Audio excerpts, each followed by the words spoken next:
Well, we've reached the final part of this video, where all the various titles I cover from here on out are ones that I personally rank as the A+ tier of video games. Anyway, I hope you enjoy the show. 16. Resident Evil 4.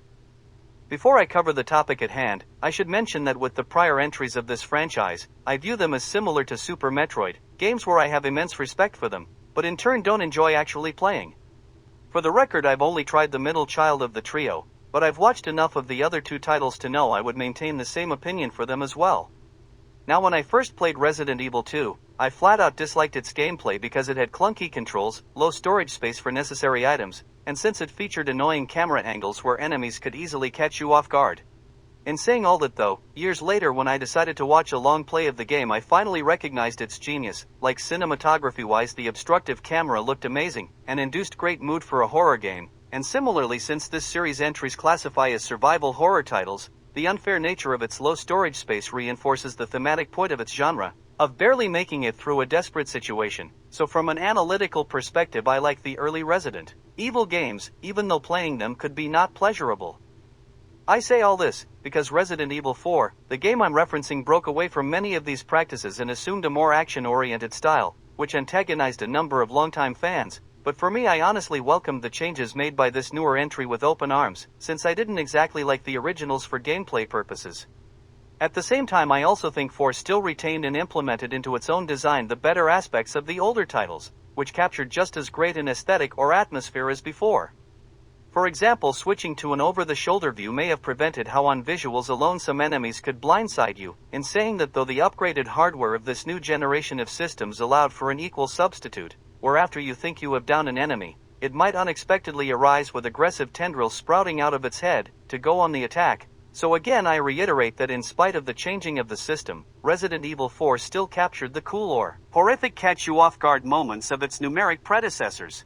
Likewise, I'll also just mention how this new view made aiming at and targeting foes a lot more accurate. Next, I have to praise the bosses of this game and how their situations presented them to enhance their allure, such as having to harpoon a giant salamander monster while aboard a boat on a lake made the scenario stand out and more memorable than just being a simple boss battle with a gigantic lizard. Like the environment became a character itself, where if you end up knocked off the vessel, you have to race back to it before the creature gets its jaws on you. Other interesting ones include a match against an incredibly tall human whose underside after a bifurcation turns into something akin to a centipede, which occurs inside a burning warehouse to increase the tension. A third one entails a mysterious robed figure that, when shed, reveals an armored insect exoskeleton immune to most damage, which has to be doused in liquid nitrogen and frozen to receive any substantial damage.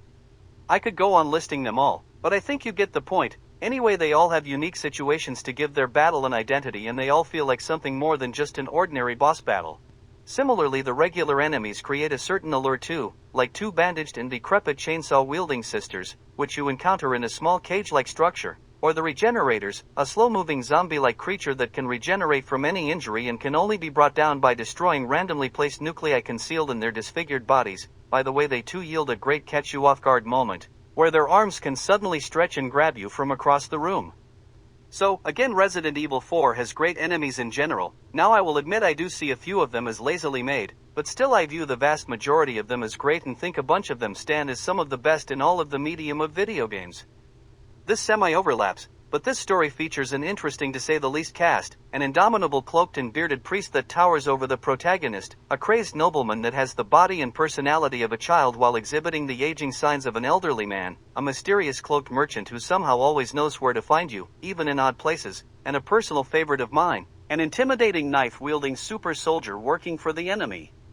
On top of that too, Resident Evil 4 has a beguiling way of adding minor idiosyncrasies to make otherwise normal characters stand out, like a brief conversation with a herd, but unseen helicopter pilot can somehow become one of the most memorable moments in this cinematic, over-the-top action game, just because of how down-to-earth it felt.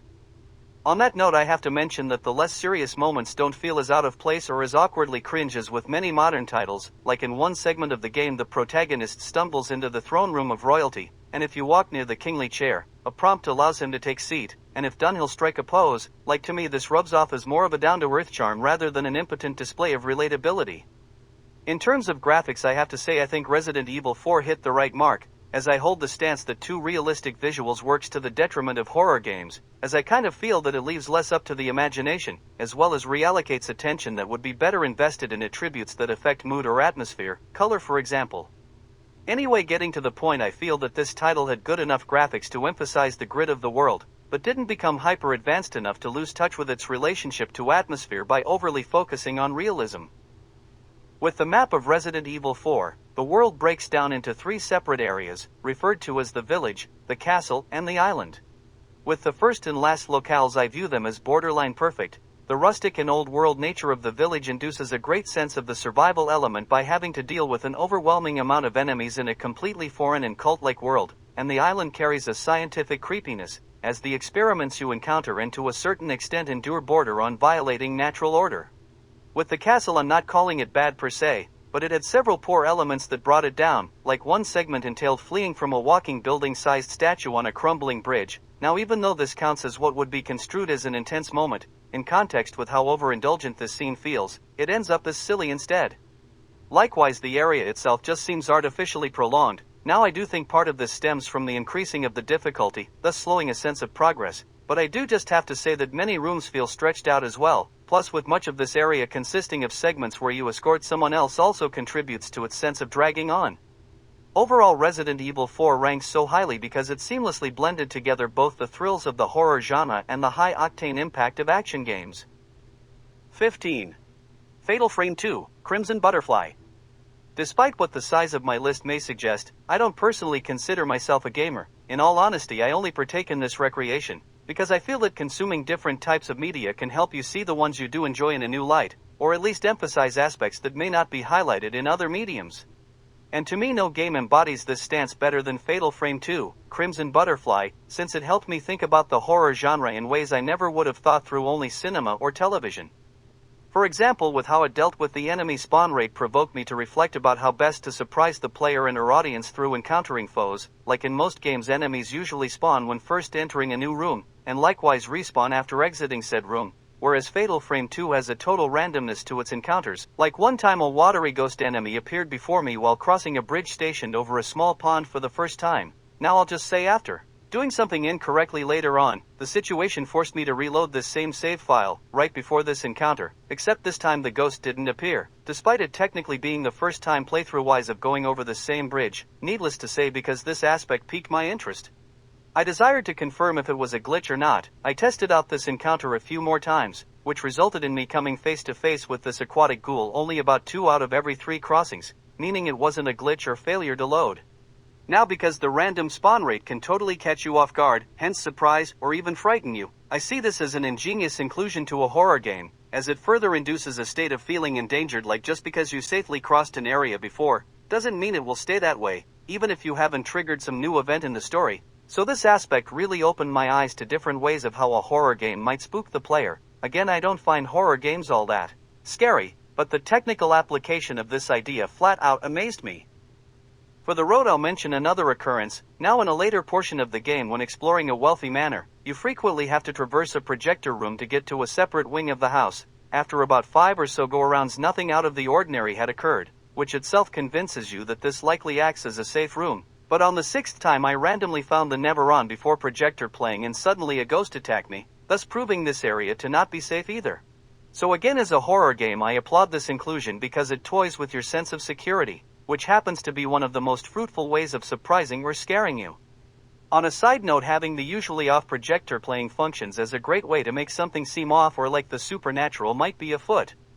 To get things a little quicker, I'll just say, since the events of this game primarily take place in a dilapidated World War II era village during the modern times, of course this title will feature a great setting and atmosphere, so that's out of the way. But what separates Fatal Frame from the average horror game regards its use of ambient noise and sound effects, where you'll frequently hear distorted voices around spirits or even a chime to let you know something worthy of photographing nears. With the ambient sounds, you'll have to take my word for it, since one might construe it as purely opinion-based. One of the other strongest suits of this title regards its lore, and one manner in how to prove the case for it pertains to how each and every ghostly enemy you encounter harbors a backstory, which you'll only learn about if you explore the side content. For instance, early on you'll stumble upon the apparition of a girl crawling out of a small box to attack you, Or another example involves how with deadly intentions the specter of a lady with a broken neck commonly approaches you. Now those aspects alone already constitute some frightening foes, but if you read into the history of this world, you'll learn that both of these entities in their own way reflect their demise. Spoiling a bit of the story later on in the plot, you will uncover the fact that a failed ritual opened up a portal to the underworld, which spewed a malevolent black mist that ultimately doomed this village and its residents, and with how these two characters reacted to said event mirrors their place in death. Like while alive, the woman in the box hid from the mist inside said vessel, but as one cannot escape the grasp of the supernatural via normal means, she ultimately cursed her spirit to inhabit the container for eternity. Likewise, the lady with the broken neck experienced a similar fate where when after witnessing the arrival of the black fog, she ran for dear life blinded by fear, causing her to go over the edge of a second-floor terrace outside her house and snap her neck upon contact with the ground, so the injury that took her life carried over into her afterlife. If I had to criticize anything about Fatal Frame 2, I guess I would have to say its opening segment drags on a bit too long, but in its defense you can argue that a good horror should ease the player into the world. Like if it's scary from the start, it might not carry as great an impact later on, so in its own way it debatably enhanced a future scene by coming off slowly. Lastly, let me say if I had to call any horror game the scariest of all time, I'd lean towards giving Fatal Frame 2 Crimson Butterfly that distinction, because of how well it orchestrated everything from enemy encounters to its use of sound, and also from how it excels in establishing the mood. But again, maybe I'm not the right person to award that title, since I'm not really frightened by horror media in general, but anyways, the fact that it made me ponder about the genre more than any other game tells me that I'm probably right. 14. Metal Gear Solid. Before I break this down, I must say I had previously played Metal Gear Solid 4, which if you didn't know recaps much of this story during its later chapters, so prior to experiencing this title I believed I already understood the full events of this story, but much to my surprise this game had way more going on with it than what I expected, and right from the get-go too, as it begins with an incredible opening cinematic of the protagonist swimming underwater and entering into an Arctic military base, to music that resembles chanting from a church choir, so that alone already caught me off guard. I'm pretty sure in an earlier discussion of a Metal Gear game I stated this installment featured the best enemy unit, and that happens to be another element that caught me off guard. For instance, I presumed that you fought each individual soldier only once, but in actuality you faced them in battle multiple times, and by the way, it never just rehashed the same type of scuffle too. Take Sniper Wolf for instance. You first duel against her in a narrow elongated hallway, which makes this more of a speed and precision based battle, whereas the next encounter occurs in more of a wide open field area, rendering this more of a tracking, hide-and-seek type of fight.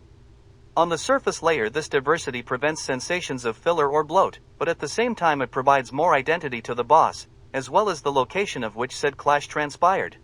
For instance, the settings utilized during the battles against Sniper Wolf possess thematic value too, like the long narrow hallways trigger a sense of claustrophobia, which reflects her relationship to combat, as since she had been born into a war-torn country she deemed violence inescapable, hence the enclosed terrain embodied her entrapment to bloodshed. On the flip side, the final battle against her in the open field environmentally helps set the tone for themes of liberation, as one could interpret the unperturbed view of an open sky as a sign of freedom, and I'll just say the conclusion of this duel releases her from her proverbial shackles, so basically the two battles themselves subtly tell a story of development.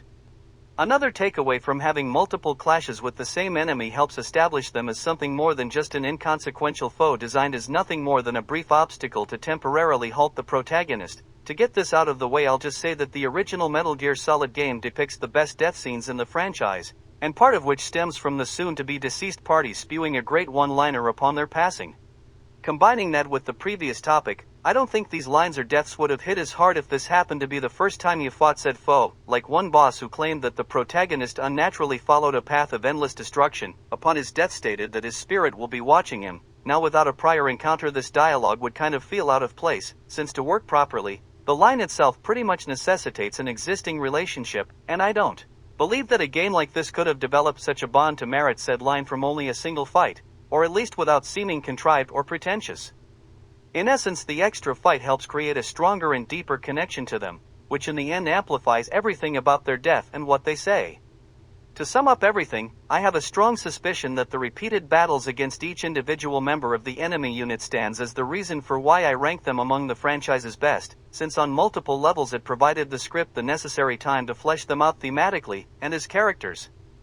Sticking to how my knowledge of the later titles influenced my expectations of this game, revolved around who might be the most discussed character of this entry, received surprisingly little screen time. With that I go to the character of Psycho Mantis. Now what cemented him as iconic pertained to how in his boss battle, his psychic powers messed with the controls of the game, which to regain control of, forced the players to in real life unplug their controllers and reinsert them. Technologically and through its own interactivity, this battle broke new ground for the medium of video games, and conceptually likely resulted in him constantly reappearing and making cameos in future entries of this series. Now because of that attention I just assumed that he fulfilled a much larger role, like the second to last antagonist, but much to my astonishment, he happened to be one of the earliest boss battles, and the first of the fightable enemy unit encounters to go down for the count. Now I'm not necessarily implicating this as a negative quality, but I just find it a fascinating case study of how a relatively minor detail of a piece of media can somehow overshadow more integral elements.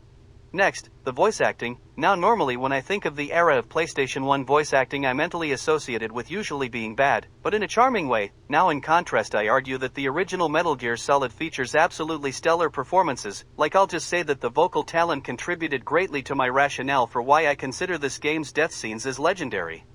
On a similar note, the music of Metal Gear Solid actually manages to rival its voice acting, and I would go so far as to say it comes in at a close second for the system's best soundtrack. After all that praise I must admit that this title has its faults. I'll just say the transition from the Metal Gear games into the Solid era resulted in some awkward dialogue. To put it bluntly, the Solid era tried to depict its world as more closer to reality, while the original duology took more fictitious liberties. So in Metal Gear Solid when you hear some references made to the past titles, it can sound a little off to the current nature of the game, like you hear the voice of a serious military man refer to a country known as Zanzibarland, not the real-world archipelago off the coast of Tanzania which lacks the land suffix. It kind of makes a serious scene feel unserious. Again, maybe some might disagree, but in my eyes I just see it that way. I should also say a few overly frustrating segments kind of prevented this game from receiving a perfect score, such as the relentless boss battle against Metal Gear Rex, or the Jeep chase sequence during the finale. With that said, I don't consider the rest of this game unfairly difficult. I do need to say I never managed to earn the alternate ending by toughing out the torture sequence, since it required extreme button mashing skills. Anyway, I have to say that the original Metal Gear Solid far exceeded the expectations set by its third and fourth sequels. 13. Super Smash Bros. Melee. Even though this game still technically ranks high, I begrudgingly had to demote it out of my top 5, as after realizing the strengths of both its predecessor and sequel, kind of coerced me into finally accepting flaws that I always knew existed, but chose to look the other way with. For example, even though this entry added a lot of great stages, it included a few impractical ones as well, like one of them entailed fighting on a constantly fluctuating parade of Pokemon balloons, which almost made the matches taking place in this area more about surviving to the end rather than the actual combat. Or another issue I always disregarded involved how most new inclusions to the roster of fighters just copied the movesets of existing characters. Examples include Mario and Dr. Mario, Fox and Falco, and bizarrely enough the recurring final antagonist of the Zelda franchise shares a move pool with Captain Falcon. To say this too, I noticed how the trend of having a flavor of the month style character began here, namely Pichu and Roy, debatably even Young Link too. Admittedly it never goes anywhere near as crazy as Smash 4 or Ultimate, but it's still definitely there. With that out of the way, the positives. To start off, the roster definitely broke boundaries, as it now featured villains and love interests. I say that instead of girls in general because, Samus, that aside, the far more important addition to the roster involved how characters functioned and operated. For example, Zelda could transform into a completely different character mid-battle, which also changed up her techniques as well. So as a fighter she basically comprised of two separate characters,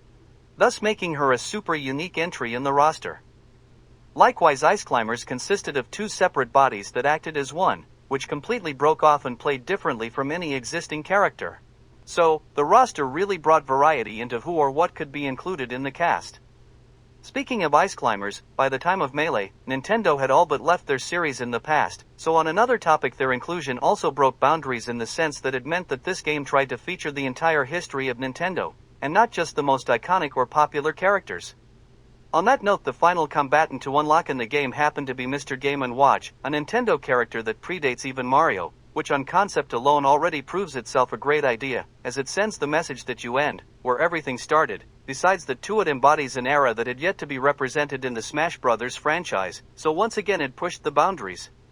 Super Smash Bros. Melee attempt at representing the entirety of Nintendo spread beyond just the confines of the playable cast, as it introduced the trophy collecting system, thus allowing for the presence of non-combat-oriented characters in Smash Bros.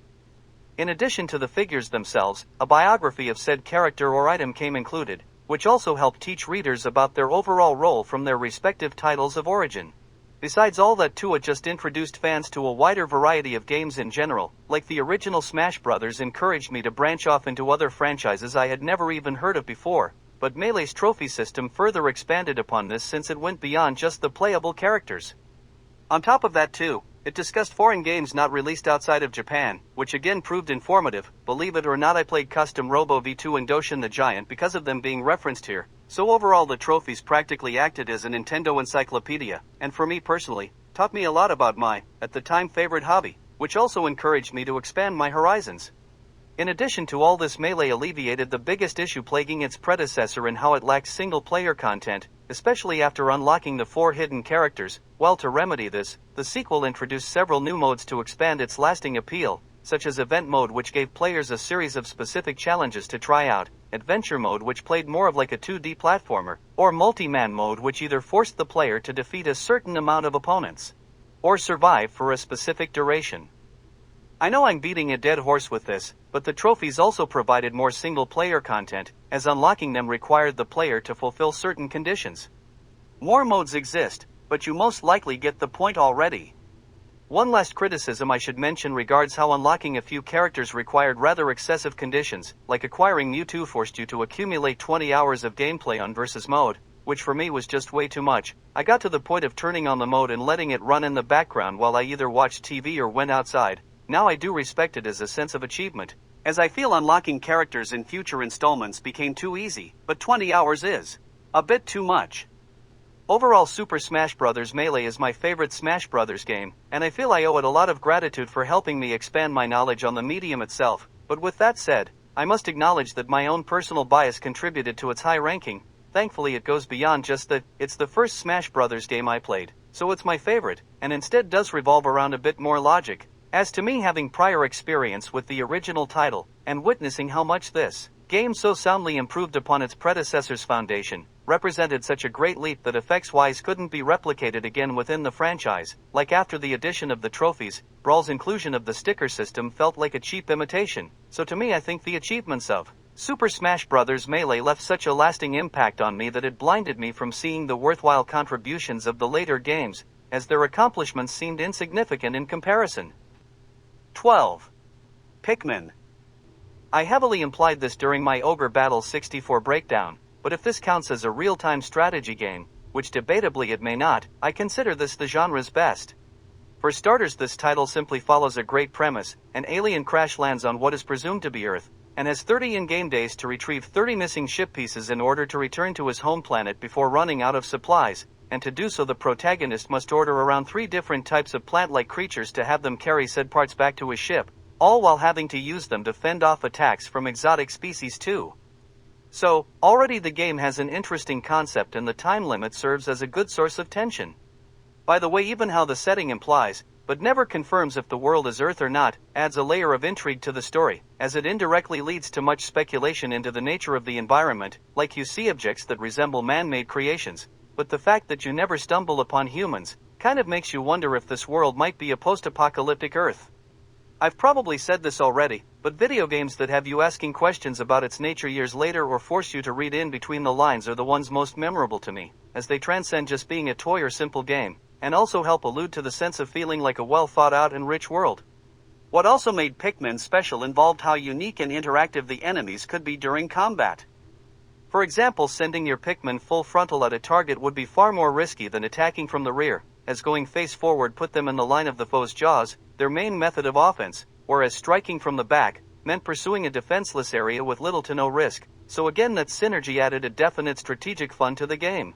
Some unique enemy creatures and their abilities include a rock monster that instead of killing your infantry with its slams, non-lethally replants them in the ground, an armored tank-like beetle that inhales air to fire rocks. Interestingly enough, to beat it you must clog its blowhole to expose its weak spots covered by its shell, and another one happens to be a high-jumping frog that will crush your Pikmin when it lands, but if enough of your army swarms it in time to stop its leap, they can. pin it to the ground with the volume of their weight.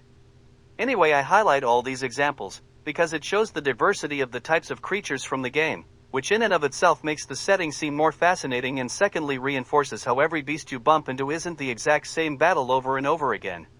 Admittedly, future installments of this series feature a larger swath of enemies to encounter, but at the same time I don't think that necessarily ages the franchise's starting point all that drastically, as even if later entries exhibit a wider array of adversaries, many of them happen to be nothing more than color swaps, like one enemy of the first game happened to be a hog-like creature that blew fire out its snout, and the sequel introduced a watery counterpart to it. So with this first title, not harboring as large a pool of opponents as its follow-ups isn't as damning to me, since what it did include, both fundamentally and visually stand out from each other, in essence quality over quantity.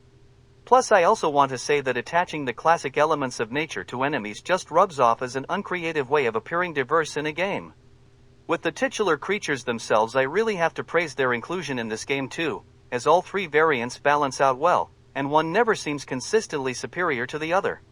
The red Pikmin survive walking through flames and happen to be the best at combat, the lighter weight yellows can be thrown farther, and can such reach the higher up areas, likewise they can exclusively carry explosive rocks, and finally the blues possesses the ability to swim through water. I mention the term balance because later additions to the Pikmin species introduced in the follow-up games essentially render some of their existing brethren pointless, like the combat prowess of the purples in the sequel made the red seem unnecessary in battle, and likewise the winged Pikmin from 3 could fly over bodies of water, which pretty much let them accomplish tasks that only the blues could complete prior.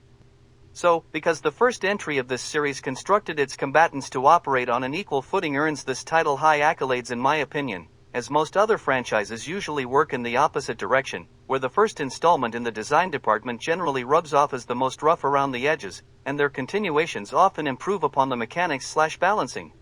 Lastly, the best aspect of the original Pikmin game, for me at least, revolved around its replayability and how it functions as an enjoyable title to speedrun. For example, my first playthrough of the story took me upwards of 25 in-game days to complete, but in subsequent runs, since I knew the layout of the land and how better to combat certain foes, I could substantially shorten how long it took to finish everything, and because of that aspect this title became great in the sense of trying to beat the game in the fewest number of days possible. Believe it or not, you actually kind of receive special content for attempting this practice, as in one of the last discoverable areas, if you get there before the halfway point of the 30-day time frame, you earn the chance of duking it out with a decaying super boss, which in and of itself adds a lot of depth to the game through both adding an interesting creature to the catalog of enemies, and through its clandestine appearance yielding an interesting lore to the world. Overall, the first release of this Pikmin franchise is a great game on so many levels: setting, tone, enemy encounters, balancing, and I also even have to give it extra credit since it started from the ground up, and didn't cash in, off an existing intellectual property. 11. Grand Theft Auto, Vice City. More than any other Grand Theft Auto entry, you can directly see the influences that inspired this game. Obviously, the plot loosely follows the movie of Scarface, and the name of the titular city itself likely derives from the show Miami Vice, and by the way, Vice City happens to be its world's equivalent town to Miami, so right away another connection. At first one might construe this as a cheap knockoff, but to me I more so view it as the creators realizing what made those existing works succeed, and using what they established to create a strong sense of direction and identity to better cement the driving force behind the game. In essence, you could say that those pre-existing works portrayed their settings in such a way that their themes and messages, ones later espoused by Vice City as well, became inherently intertwined with the environment, and with Vice City utilizing a similar world helps lay the groundwork for what it intends to tell. Similarly, the soundtrack odes to the 80s environment as well. Going off on a tangent, for some reason the songs released during this decade feel intertwined with its identity. Like, I don't know if this stems from a recurring style or tune, but if you hear a song originating from the 80s you can almost effortlessly recognize if it's from the decade or not, and I just think that distinction bolsters the setting of the game, and I don't think any other Grand Theft Auto title exhibited this quality, or at least to the same degree as it did for Vice City. For instance, if you hear "I Ran So Far Away," the signature track of this title, you automatically associate it with the 80s, whereas with "Welcome to the Jungle," the commercial song for San Andreas doesn't evoke as 90s a tone, especially since it actually released in 1987. So, that's another strength of Vice City. In addition to that, now would be a good time to say that in my opinion Vice City has the best soundtrack among this entire franchise, so that obviously bumps this title up a notch too. Switching gears, of all the Grand Theft Auto protagonists, or at least among the ones that speak, I view this one as the best, because he features the strongest narrative, possesses amazing voiceover work and most memorable lines/dialogue, while also exhibiting the best demeanor. For example, a running theme of Vice City involves the phrase "crap floats to the top," while the protagonist, who I'll just refer to as Tommy, could be construed as the gold that sinks to the bottom, and the story of this game primarily focuses on him building his own criminal empire by toppling the incompetent people standing at the summit and taking their place. Like one of his first conquered foes happens to be a traitorous, quick to anger and totally paranoid drug baron. A piece of evidence proving this statement involved a cutscene where in a fit of rage he destroyed a newly purchased fancy television, because he thought it didn't work, only for Tommy to ask if he even plugged it in, which he hadn't. I mention this because it also displayed a subtle humor of the game, but anyways, this scene reflects the contrast between these two characters. The protagonist is level-headed and logical, while the Baron is foolish, unappreciative of his wealth and emotionally unstable. Now at this point of the story, Tommy has to work under the reins of this man, and this segment delicately suggests how the competent employee should be the one in charge, instead of the incompetent boss. Other areas where this theme applies includes a munitions expert who accidentally blows off his own arm, an adult film director who obsesses more about sharks than the product he creates, or even the fans he should be trying to please, or in this case pleasure. And what would be the most prolific case regards the backstory, where Tommy's original boss, fearing that his new pupil will inevitably overthrow him, sent a hit squad after him, only for his junior to fend them off and survive. So all these examples imply the people in power to be undeserving of their status and influence. Moving on to the dialogue of the protagonist, one of the reasons of why it excels in the voice acting department involves how the developers of the game hired Ray Liotta, of Goodfellas fame, to play the role of Tommy, essentially an established professional, well-versed in playing similar parts, which definitely bolstered and contributed to the characterization of the performance. In terms of lines, one of his most iconic sayings, occurring only during gameplay, would have him shout his surname, followed up with "remember the name." With cutscene dialogue, a favorite of mine originated nearing the story's conclusion, where when confronting the boss that tried to take him out prior to the events of this game, he stated, "I just wanted to piss you off before I kill you." Anyway, pointing out all the other great cases of dialogue would drag this on for too long, so you'll just have to take my word for it. On the personality of Tommy, what makes me appreciate his character regards his confidence, competency, and coolness under pressure. If you remember me critiquing San Andreas, I sort of expressed disdain for its protagonist, because he came off as a bit immature, let others boss him around, and frequently required guidance to know the correct path forward. As you might guess, both these characters virtually contrast each other, and since Tommy's traits opposed the ones I previously said I disliked, you can probably understand why I prefer him as a character. Now I'll say he might lack the overall personal growth of San Andreas's protagonist, but to me that doesn't really matter, as I almost always value a strong persona over character development. On that note, what also endears me to Tommy pertains to how the story doesn't treat him as a clandestine good guy, such as with future installments of this series who write out their overtly criminal protagonists to be on the side of good, which for me just comes off as silly and incoherent, especially when a selling point of the franchise involves committing heinous acts without repercussion, like a moral of San Andreas advocates against selling addictive drugs because they destroy the streets. But then the characters who espouse those beliefs borderline have no issues with gang wars, theft, and unprovoked violence, which as exploits themselves are just as destructive. So to me, I simply appreciate how Vice City seems more genuine to its nature. For the record, I'm not against bad guys who follow a code of honor or even morally gray areas in scripts. Tommy exhibits many of these qualities himself, such as loyalty and forgiveness towards his subordinates, which classify as good rather than evil, but they seem well within his range, whereas a character who has no qualms about working as an assassin trying to be above seeking revenge just feels reaching and contrived. So again, I appreciate Vice City for its coherency. Breaking away from the main character, one of my favorite new additions to the foundation that Grand Theft Auto 3 built involved how you could now buy properties and assets, which could operate as extra locations to save your game, as well as function as a means of collecting additional revenue. Basically, they would generate cash as long as you played the game.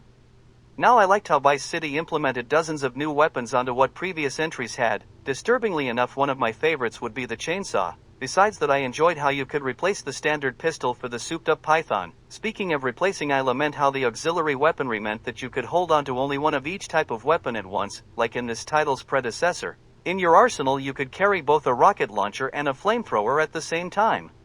So not having access to these two items simultaneously in this follow-up did feel disappointing. But with that said, if you could harbor everything in your arsenal at the same time, navigating through all your artillery would become a pain, so in the end maybe it was for the better. As missions progress the story, I should acknowledge that I think some of the earlier ones feel a bit weak, but I definitely feel that they got increasingly better the deeper you got into the game. Maybe not as good or creative as 3, but I still favor them over San Andreas. With the infamous RC helicopter missions, I admit they are hard, but it never felt anywhere near as unfair as the ones from its sequel, so since I think something worse exists, that kind of alleviated my original disdain for it. Since I can't think of a better way to end this off, I'll conclude by saying what most of you have already realized by now, and admit that I view Grand Theft Auto, Vice City as the franchise's best. 10. God of War 3. Of all the entries of this franchise, I consider this the most enjoyable to play or experience. Part of this stems from making the intensive button-mashing segments of prior releases a little more forgiving here, but mostly the fun of this title occurs as a result of the technological advancements made from transitioning onto a much more powerful console, which for the game opened many new doors of what was possible.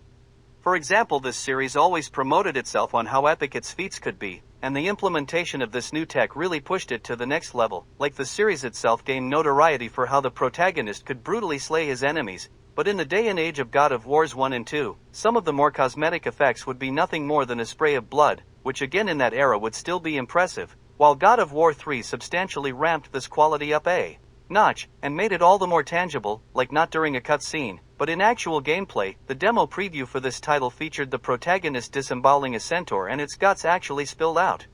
By today's standards, such attention to detail may not seem like all that much of an undertaking, but for its time putting such animation to a relatively insignificant action felt downright astounding, if not impossible. So in terms of violence, the graphic realism highly impressed me, and not just because the unsavory side of myself enjoyed a little gore every now and then. Besides the brutality, the epic feats of God of War 3 broke new grounds in another sense through the scale and sheer size of boss battles, like the struggle against Poseidon, who assumed the form of a watery crab horse monster, primarily occurred on top of a moving titan, as they climbed up the gigantic Mount Olympus, which again for its era, the programming complexity of the environment completely shifting around to that degree during gameplay, all while fighting as separate and nearly as massive an entity was unheard of. Coincidentally, during this fight the playstyle could also randomly change, where the protagonist might suddenly have to fend off the ocean god while hanging upside down from the titan's underarm. Again, this really established a near cinematic experience level of gameplay. By the way, I do not use the term lightly, as all these referenced events occurred during actual gameplay and not cutscenes, which made it all the more impressive as certain moments had you controlling a mosquito-sized object on the screen, or at least when compared to the environment. To be fair, I should acknowledge that some of these grandiose boss battles sometimes felt too scripted, and in its own way rubs off as more a level rather than an actual duel against a giant. Next, the hardware upgrade for God of War 3 significantly improved the overall gameplay, as it allowed for new and thrilling ideas to be incorporated into the protagonist's style of combat, which needless to say conjured up one of the greatest and most cathartic implementations of power fantasy for any video game. I might even be willing to call it the best. For instance, a new technique of the hero permitted him to temporarily mount larger foes, the lumbering Cyclops for example, which granted the player the strength to bulldoze through any wave of enemies. One cool application involved how this ride could break through the previously impenetrable phalanx formation of certain foes. Not only did these newly introduced power fantasy mechanics impact how the protagonist could interact with his foes, but it also empowered his own moves as well. For instance, in prior games the grab function really only operated as a one-off attack, something like seizing them and then gruesomely ripping them in half, which admittedly is cool in and of itself, but this third installment added a new function to the mechanic, where the protagonist could keep holding onto them, and use them as a battering ram to plow through waves of adversaries. Another new technique involved the main character using his extendable chain blades as a hook, to pull himself into an enemy to perform a sort of knockback tackle. With these past few examples, not only do they make the protagonist's strength seem more palpable, but they also display an improvement on the movement/motion of the franchise. Now, God of War has always had good movement, but these new techniques ramped it up a notch and reworked the design, so that traversing the battle area could be better combined with the various attacks of the hero's move pool. Next, I'm not necessarily proclaiming these upcoming qualities as issues per se. I'd call myself more neutral towards their inclusion, but since they deviated from established tradition, it still kind of felt off, even if I don't think they are inherently wrong. First off, in the prior entries of the series, you acquired a Gorgon head as a weapon that turned foes into stone, and this installment broke away from that convention, where in this title it substituted the scalp of a Medusa for the cranium of a sun god. Now in many ways I view this as the superior weapon since it functions as a flashlight in dark rooms, reveals hidden walls, or temporarily stuns foes by blinding them, all of which honestly bring out more dimensions to this equipment class than simply turning them to stone, but at the same time I can't ignore that switching to this, in favor of collecting the third and final head of the Gorgon sister trio bothers me. In all honesty when thinking about it, not finishing off the third sister in numerically the third game of the series irks me more than breaking away from tradition. Similarly, another change made by God of War 3 that I'm ambivalent towards regards how the magical abilities could now only be utilized when wielding specific weapons. Something like the Blades of Exile exclusively had the ability to conjure a phalanx shield unit, while only the Claw of Hades could summon the spirits of the dead to attack. For reference, in past entries the player could harness whatever power they want while brandishing whatever armament. Again, I view this as a minor inconvenience that in truth doesn't impact gameplay, but restricting something that used to be freer just slightly perturbs me. Realistically, this new format probably functions better, since because of the inclusion of equipment-based abilities, such as the aforementioned Helios head, the game technically doubled the amount of available magical techniques, which by the way could be used with any weapon too, so that in its own way kind of nullifies my original argument. Again, if not for tradition I would not have perceived this as an issue. Next, I already covered this with the discussion of God of War 2, but this final member of the trilogy greatly benefited from the setup of the prior, like because the last one ended on a cliffhanger, which admittedly lessened said title, it allowed for this continuation to open with an amazing and epic start.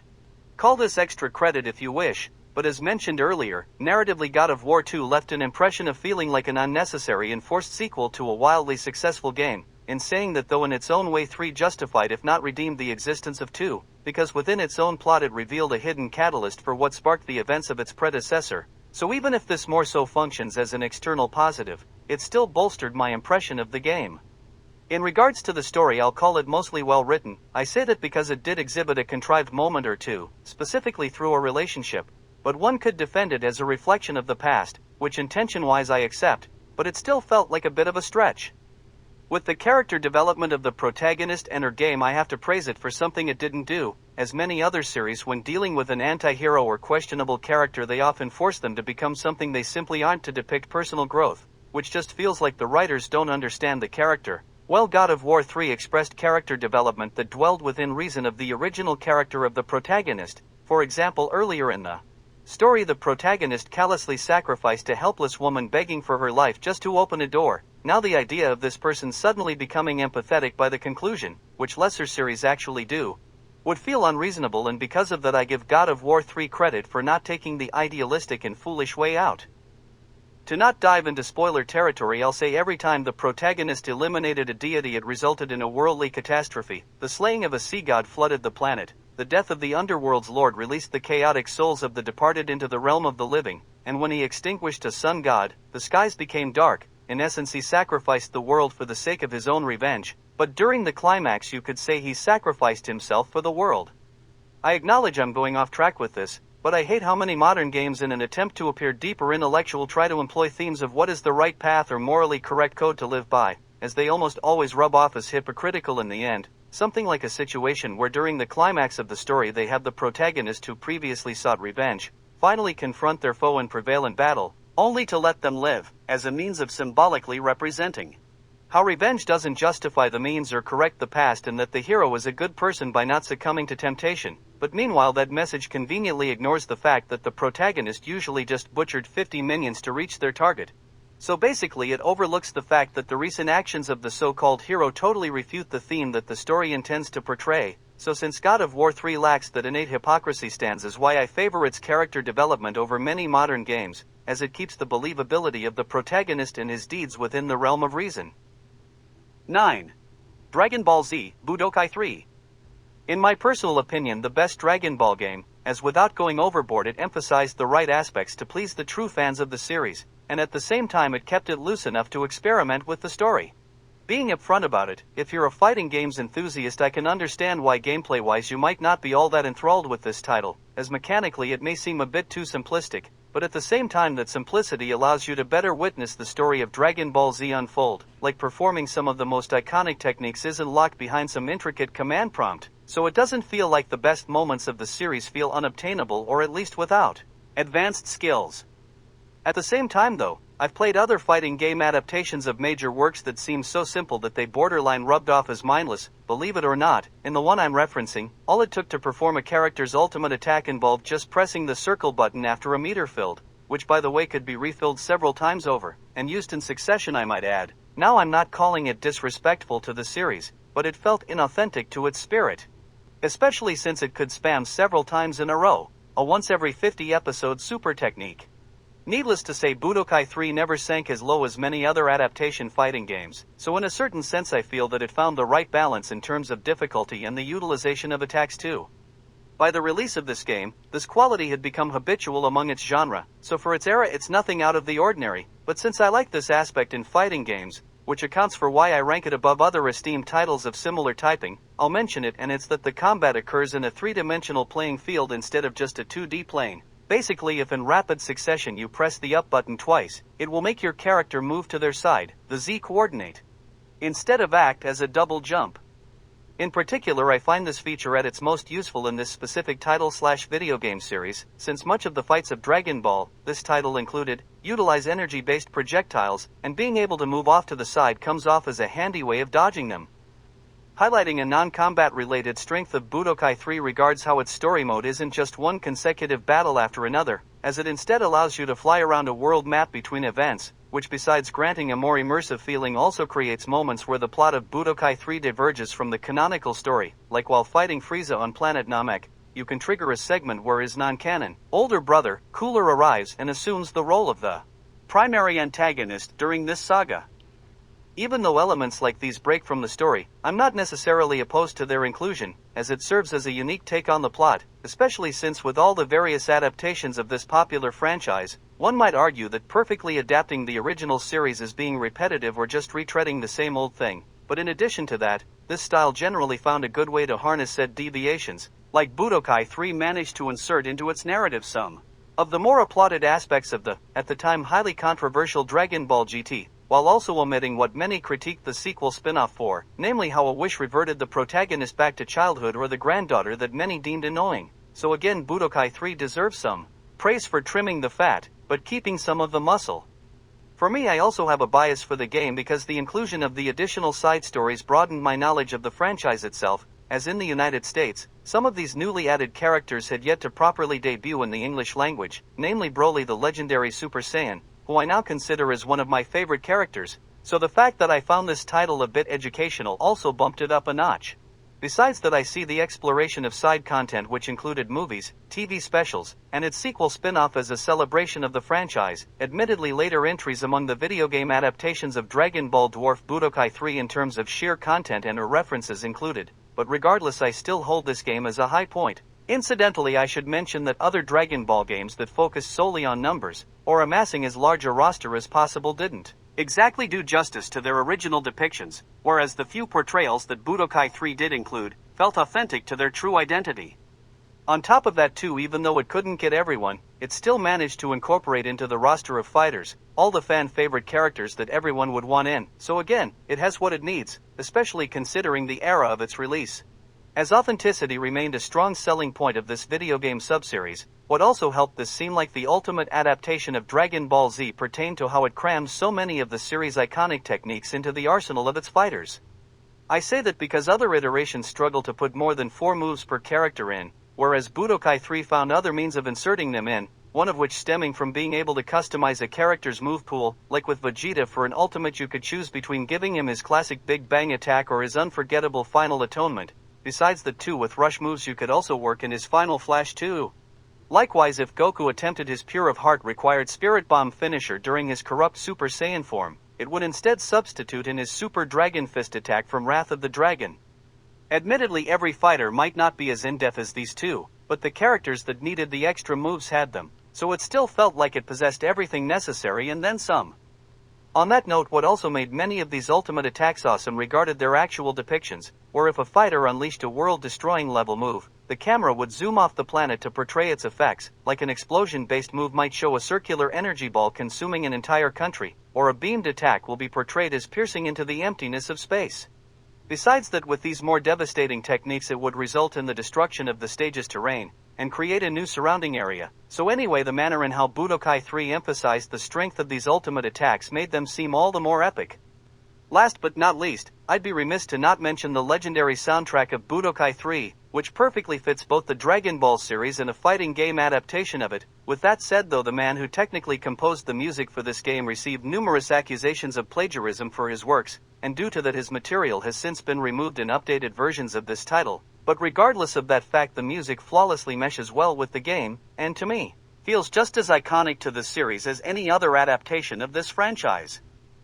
8. God of War. Initially I rated God of War 3 as the best of the franchise, but after much reflection I decided to switch their rankings. Now even though I view 3 as the superior action game, I ultimately think the first God of War prevails, because of its mastery of the intangible aspects, the stuff that you have to read in between the lines to understand its greatness. For example, a surprisingly profound inclusion into its story regards the architect of Pandora's Temple, a character who the protagonist never even meets, or at least in a living state, but through reading his writings scattered throughout the structure he created, which comprises the bulk of the game, the player comes to learn his mindset. Now this character essentially reflects the life of the protagonist and even foreshadows his likely outcome, as in the pre-story the architect dedicated his entire life to the construction of this temple, to the point of borderline ignoring the deaths of his own 2 sons. He actually resorted to using their skulls as keys to open locked doors just to complete his work, which actually forces the hero of this game to rip off their corpses' heads to progress onwards. But after the completion of his life's mission, he ultimately found himself empty, cursing what he once worshipped, for reference the entities who coerced him into building the temple, and subsequently ended himself. Now in life the protagonist of God of War followed a symbolically similar trajectory where for the power to save his own skin he sold himself to a corrupt deity, who later in an effort to turn him into the perfect soldier tricked him into slaying his own family, which unintentionally caused him to go rogue and sent him down a dark path where he would commit any heinous deed to claim his vengeance. Already from the perspective of causation and dedication to their objective, their lives matched. So since the pasts of these two overlap, the fate of the deceased architect subtly hints what will likely happen to the still walking protagonist if he manages to claim his revenge. So yeah, this minor aspect that most will likely gloss over adds layers of depth to the game. Besides that narrative, I also wish to elaborate on the equally negligible role of the Gravedigger, who also added an intangible layer of intrigue to the lore. Early in the game, during a bloody siege on a city, you encounter a strange man digging a grave, which he claims will serve as your own, while also requesting that you live long enough for him to complete it. Now flash forward to nearing the end of the game, where the protagonist finds himself trapped in the underworld only for a chain to drop down, which when climbed, returns him to the world of the living, but through the hole which the Gravedigger said would serve as the hero's burial site. Onto the point of this, now this inclusion adds a layer of mystery to the story, through the speculation of the identity of the Gravedigger. Was he acting on behalf of the gods, or maybe even one of them, possibly even Zeus the highest among them? But anyways, unanswered insertions like these greatly enhance a game because it gives you something to think about long after completing the story, and in my personal opinion it helps me see video games as a work of art and something beyond just a toy. So to me, little aspects like these that one might easily gloss over, ultimately elevated this title above its technically more advanced successors, and happened to be why I changed my initial ranking order, since I felt none of them, not even God of War 3, could achieve or replicate the effects of these more valuable feats. Besides all that, one other trait aided this first entry in taking the top spot, which pertains to how it exists as its own story in Greek mythology instead of relying on it as a crutch, thus preventing it from becoming something more than it could handle. For example, when I played the other God of War games, one thing that kind of bothered me regarded how I didn't necessarily agree with their depictions of major figures of Greek mythology. Like, I felt the goddess of beauty could have looked more attractive, or with Hercules, his portrayal rubbed off as too much a dumb brute by my tastes. Now with the first God of War limiting its scope, that pretty much prevented it from ever crossing over into that territory, and even when you gazed upon deities, their appearances generally manifested in the form of energy reflecting their face, which on idea alone already kind of shields their depictions from doing something wrong. So God of War 1 also came out on top since it left less room for potential errors. Similarly to the trilogy's finale, this entry also excelled at defining its characters through their actions rather than directly telling you, the viewer. I previously mentioned the defiling of the architect's sons remains to open a door, but besides that, another case involved a man about to fall to his death, where instead of saving him, the protagonist of the story just snatches his necklace and lets him plummet to the depths below, both of which actions display how cold and callous the hero's nature can be. Likewise later on in the story when he has to face clones of himself in an effort to potentially save the lives of his deceased family, he can hold them to transfer his own health to theirs, which reflects a long-lost or suppressed selflessness. Besides all that too, fighting copies of himself attempting to wipe out his family could symbolically be interpreted as how his quest for power turned him into a monster, or coming to terms with his sins, and subsequently defending his family from mirrored images of himself represents a path towards redemption or regaining his humanity by vanquishing his evil manifestations. Lastly, I also have to praise this title's use of mood to establish the setting, like if the game wants an area to evoke a certain tone, it flat out nails it. Like a sacred temple celebrating the gods definitely looks the part of a holy place, and likewise a desert area entailed slaying 3 sirens, and to stumble upon their location, you had to track them by the sound of their voice, which really just made this seem all the more mystical. For all intents and purposes, I just believe God of War captured the aesthetic of Greek mythology better than any other similar game. To not beat around the bush, I acknowledge that the game itself has flaws, mainly in the design department. Like on gameplay alone, I even prefer the vastly inferior in every other aspect, God of War 2, to this one. On another note, this original God of War game has possibly the most strenuous and most unforgiving button mashing segments of any video game. With that said though, if you can successfully perform them, they result in some very epic moments. Sticking with the mechanics/gameplay, I'll come right out and state that I think God of War has the best design of any hack-and-slash game. Like typically most games of this genre resort to wielding a long blade as their primary weapon, and they almost always seem a little off, clunky and uneven controls, poor reach, and awkward movement to say the least, whereas with this title's Blades of Chaos, they just perfectly function in this format. As dual chain blades feature great reach, its symmetry balances the movement, which also makes it easier to track your character when engaging in a large group of foes, and its whip-like motion grants the combat a speedier pace. In essence, this type of weaponry negates the usual issues of this genre of game. On top of all this, dual chain blades themselves just allow for a great variety of cool-looking techniques, such as spinning around to produce a cyclone, swinging the blades upwards to launch yourself up into the air, or charging them up to stab the ground to produce a blast wave effect. Anyway, the original God of War had great combat mechanics that looked absolutely astounding. Lastly, something that sold a lot of copies back in the day involved how this title allowed the protagonist to bed unclothed women, which for non-PC gaming happened to be very uncommon back in the day. Beyond titillating certain urges, this added to the aesthetic of the game in a multitude of other ways, like since the ancient Greeks, especially their mythological figures, had a reputation for carnal acts, this does play into establishing the setting. To say this too, the developers of the game admitted that this work intends to act as a cathartic outlet of sorts, like they themselves stated that if they had a bad day, they would vicariously perform the more violent techniques to quell their rage, which obviously should apply to the player as well. So on the flip side, you could say the scene with the unclothed women operated to help get a different urge out of one's system. Admittedly, I got more to say, but I gotta move on. 7. Nier Automata. A third-party multi-platform title ranking is the best game on a Nintendo console honestly feels blasphemous to speak, but I cannot deny that in my eyes I see it as the true occupant of this top spot. Likewise, even before playing, I knew I would enjoy this game. I assumed it would land around the 30 to 40 range, so it achieving a top 10 spot caught me by surprise, meaning it absolutely surpassed my expectations. Now what earns it a top seat regards how it feels like a throwback to the games of the 5th and 6th generation, but with the addition of a few quality-of-life improvements made since then. For example, since the classics lacked high-quality graphics, they instead focused on atmosphere and aesthetic, which indirectly communicates and conveys the mood on a more visceral level. Think of how in a fantasy world setting a specific shade of color might hold greater value than photorealistic graphics. Now, even though Nier Automata has a near picture-perfect look, it still emphasizes an aesthetically driven artistic direction, like its recurring mixture of orange and red textures in the abandoned factory really bring out its age and make it feel weathered, which fleshes out the identity of the environment. Likewise, the heavy use of gray colors and minor fog effects in the ruined city areas send a message of a bleak, lifeless world. But at the same time, the slight appearance of greenery suggests hope for this land.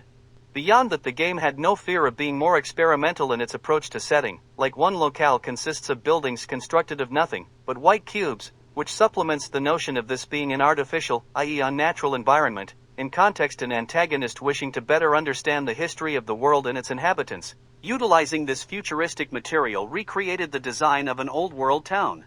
Similarly, the game depicts the home base of the protagonist in solely a black and white color scheme, which symbolically intertwines with the theme of the story, where much of the cast has been groomed into interpreting everything as either on the side of good or on the side of evil with no in-between.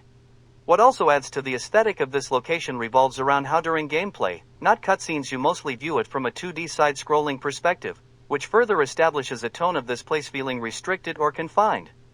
To address one thing, in the prior entries of my favorite video games list series, I basically admitted that I'm not the biggest fan of 2D side-scrollers, but in all honesty that's only partly true. Now yes, I generally find them boring and don't enjoy playing them, but I don't necessarily say that because of gameplay purposes, but more so because the view never deviates from the same camera angle, which becomes incredibly repetitive for me. So in small doses, like in the case of Nier, I can actually kind of have fun with the genre.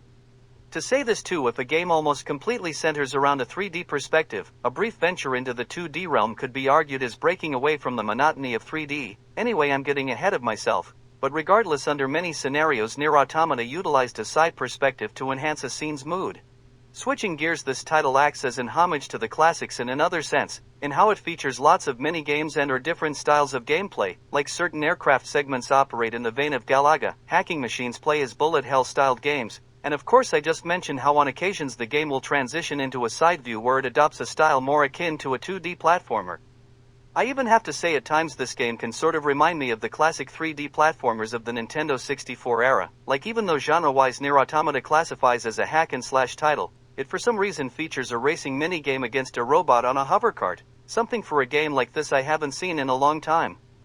Beside referencing older titles and genres, this also serves as a callback to its own predecessor Nier. For example, in that prior iteration, a magic book accompanied the protagonist, and one of his abilities allowed him to at the command of the player emit energy balls from his pages. Likewise in this continuation, a robotic pod now follows the protagonist, who actually operates in a similar manner where he can fire energy volleys from himself. Now what fascinates me about this aspect regards how it applies a new thematic spin on an old mechanic, like the prior title uses magic as an energy source. Whereas even though Automata essentially replicates this practice, it does it through the power of science, and I just see this as a cool callback to the past without seeming out of place. Speaking of referencing the past, one thing that initially worried me about this title pertained to how a few characters from the original game made a return in this sequel, which canonically should not have been possible, or at least with the established knowledge of the past, and because of that I feared that this title might just be dumb nostalgia bait. Well, after experiencing Automata, it couldn't be further from the truth, as in context it perfectly establishes a reason for their appearance, and even crafts a solid direction for their role in the story. In all honesty, if you have knowledge of the original Nier game, you will probably be thrown for a loop here, as one narrative sets up its events in a way that you think it will mimic the past title only for it to deviate at the last moment. So yeah, I definitely consider Automata as something more than nostalgia bait. Believe it or not, I actually think this title fixes some of the issues of its predecessor. For example, missable content, like in the original Nier, certain side objectives happen to be chapter locked, so if you pass a certain point of the story, you can no longer complete them, thus preventing you from achieving 100% completion. Now in Automata, after you experience the true ending of the game, you unlock a chapter select screen, so if you missed a chapter lock side quest, you still have the opportunity to finish it. Likewise, both Nier games allowed you to upgrade weapons, which entailed you gathering materials from item drop locations. Now Automata rectified this problem by allowing you to purchase these materials at a late stage point of the game, so fully upgrading everything wouldn't waste as much time. In the context of the story, why the shop selling the rarer materials only opens up nearing the conclusion makes sense as well, as you might guess if you plan to upgrade everything in the original Nier. It can become an arduous task, as it requires dozens of hours of item farming. With all that said, I do see some areas where I think the original Nier beats out its successor, like I'll say Automata's party banter never achieved the same heights as its predecessor. In regards to the side quests, at first I viewed Automata's as weaker than the original game, but I will say if you accomplish them, they will yield incredibly potent results during the climax of the story. I'll just say something that you might have perceived as insignificant at first could actually become extremely relevant to the main story later on. So after all that, I do think it rivals those of its predecessor after all. Moving on to a few dynamics between the cast, now the story primarily focuses on two androids fighting off robots who desire to exterminate humanity. Now the female of the duo happens to be very robotic, while the male comes off as extremely human, despite his mechanical body. For instance, even though androids may be incapable of love, he finds himself attracted to his female companion. Now the plot plays up this element in an interesting way, where even though he happens to be just as mechanical as the robots, anytime he witnesses them displaying human qualities, he dismisses it before anyone else, even though he himself has adopted such human traits. So anyway, I just think the story explored a fun concept with this idea. On another note, sometimes the dynamics between characters could be humorous as well, like two side characters, who happen to be robots, refer to themselves as sisters, except the little sister happens to be 4 times as tall as the older sister.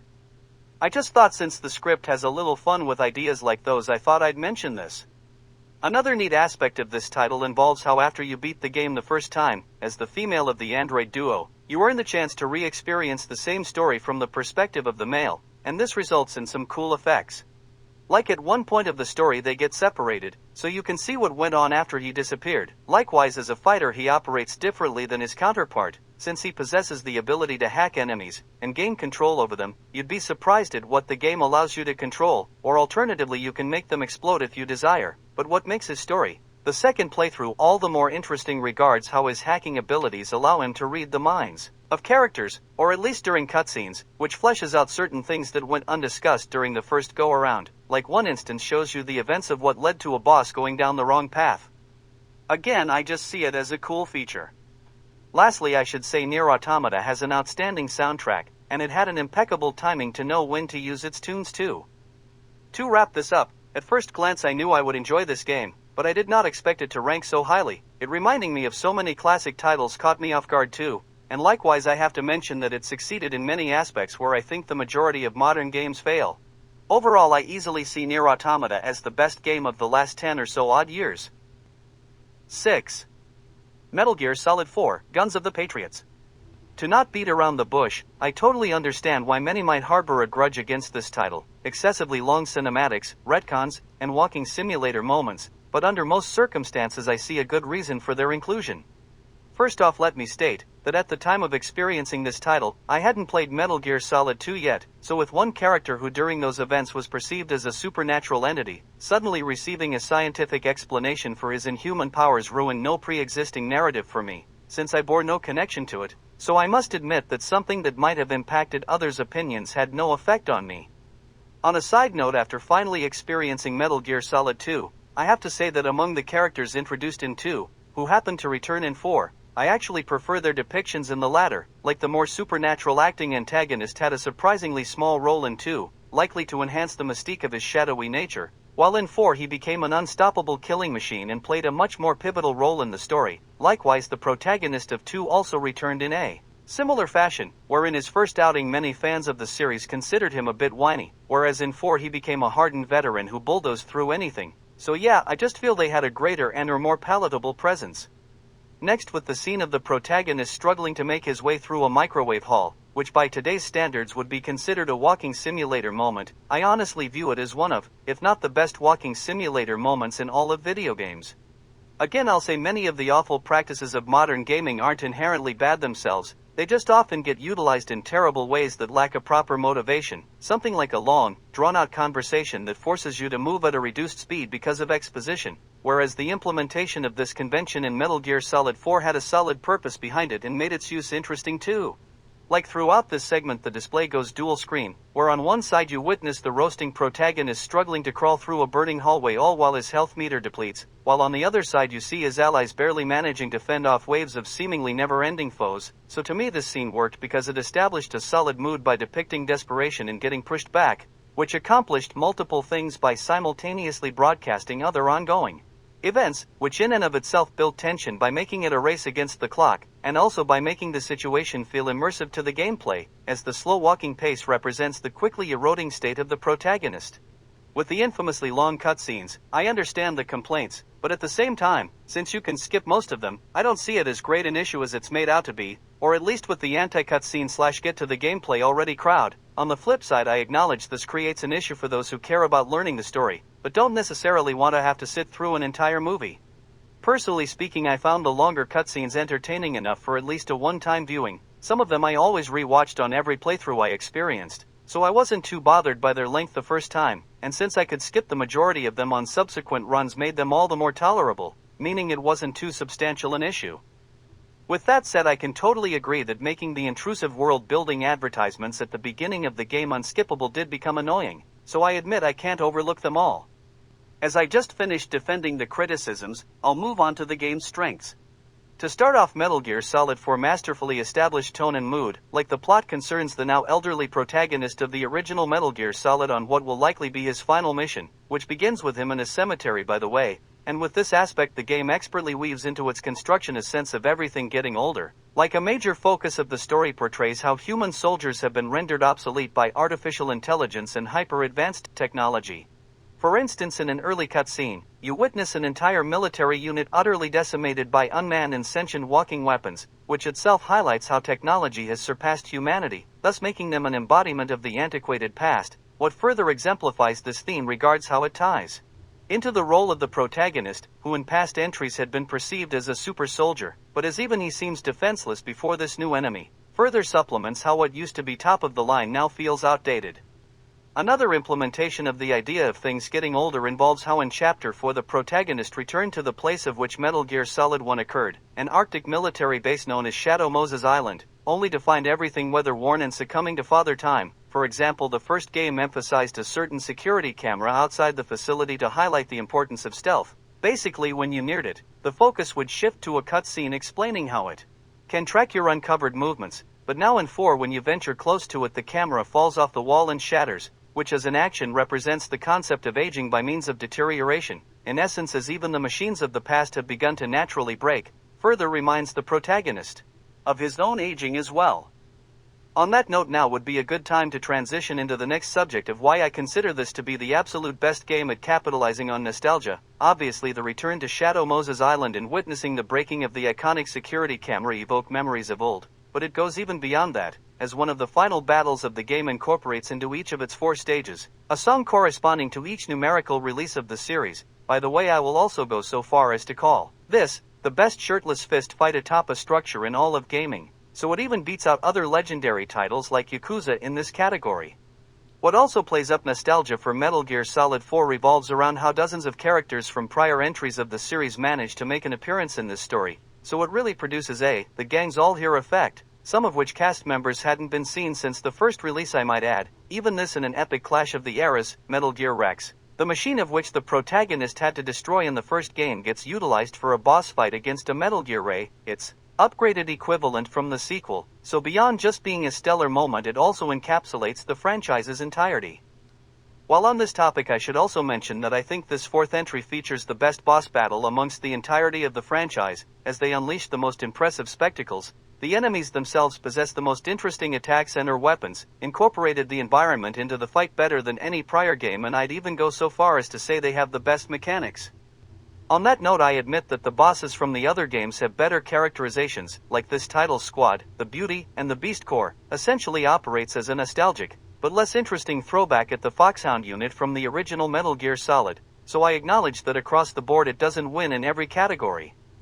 Overall, I fully acknowledge this will either be a game that you love or hate, and with me it just so happens that it excelled in qualities that I prefer, so that's why I rate it so highly, even if it might harbor flaws that would ruin it for others. And finally, I've probably said this a dozen times by now, but to me a work that wildly succeeds or breaks new ground in its strengths easily offsets its blemishes. 5. Psychonauts. When I first purchased this game, the cashier who sold it to me referred to this as the best game that no one bought, and I find that line so accurate that it has stuck with me to this day, nearly 2 decades later.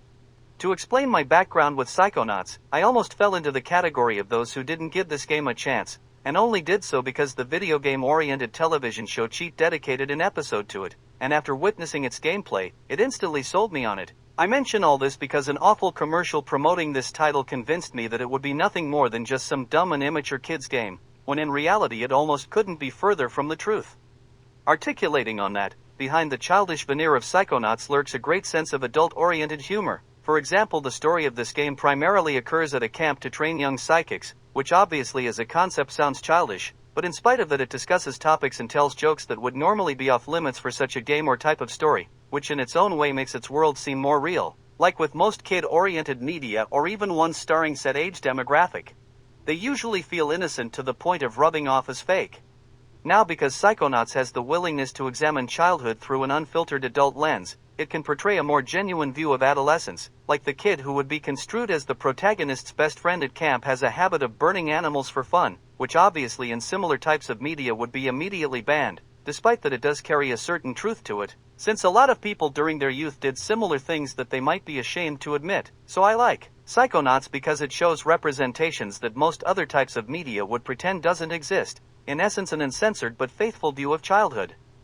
Independent of its portrayal of kids, Psychonauts still possesses a great sense of humor. Just to give a good perspective of its comedy, I'll say it highly reminds me of the television show Invader Zim, as it has a dark sense of humor that often exaggerates or caricatures real-life archetypes, for example the scientific and hyper-logical character of Sasha 9. Now in general people with these traits aren't necessarily known for I'll say warm personalities, and as you might guess Psychonauts ramps this dichotomy up several degrees, like if in-game you attack him, he neither physically nor vocally expresses emotion, or even signs of pain in his ouch noise. He says analytically, yes, ow, and funnily enough his body reacts to the blow like a bop bag, where while still standing up and without flinching or breaking pose, he'll stiffly rock back and forth before returning to his prior upright position.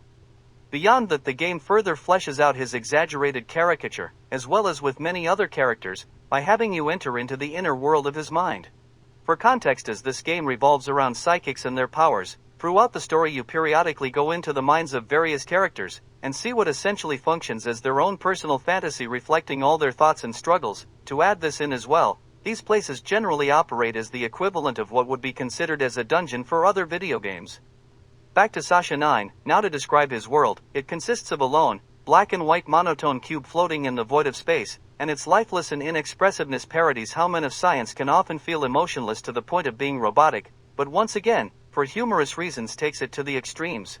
Besides the comedy of this idea and its application, it also results in interesting and unique environments to explore, like another camp counselor who perceives everything through a militaristic lens has a mental world that resembles a Warzone-style obstacle course. Likewise, a separate counselor, a kind, upbeat woman obsessed with 60s culture, has a world that assumes the appearance of a disco club. Not only do these mental dungeons function as a fun and humorous way of representing a character's personality, but they also serve as a good medium to expose what might not be visible on the surface, like during the disco level. If you go off the main course you can stumble upon an empty children's playroom which completely contrasts the theme of this fun, upbeat world, and learn about a past trauma she endured that still haunts her to this day. So in one sense these mental levels succeed, because they act as a good method to surreptitiously prove that a character has a background beyond this psychic summer camp, but also from the perspective that it can further flesh out identities, since it in the most literal sense exposes something hidden beneath the surface layer.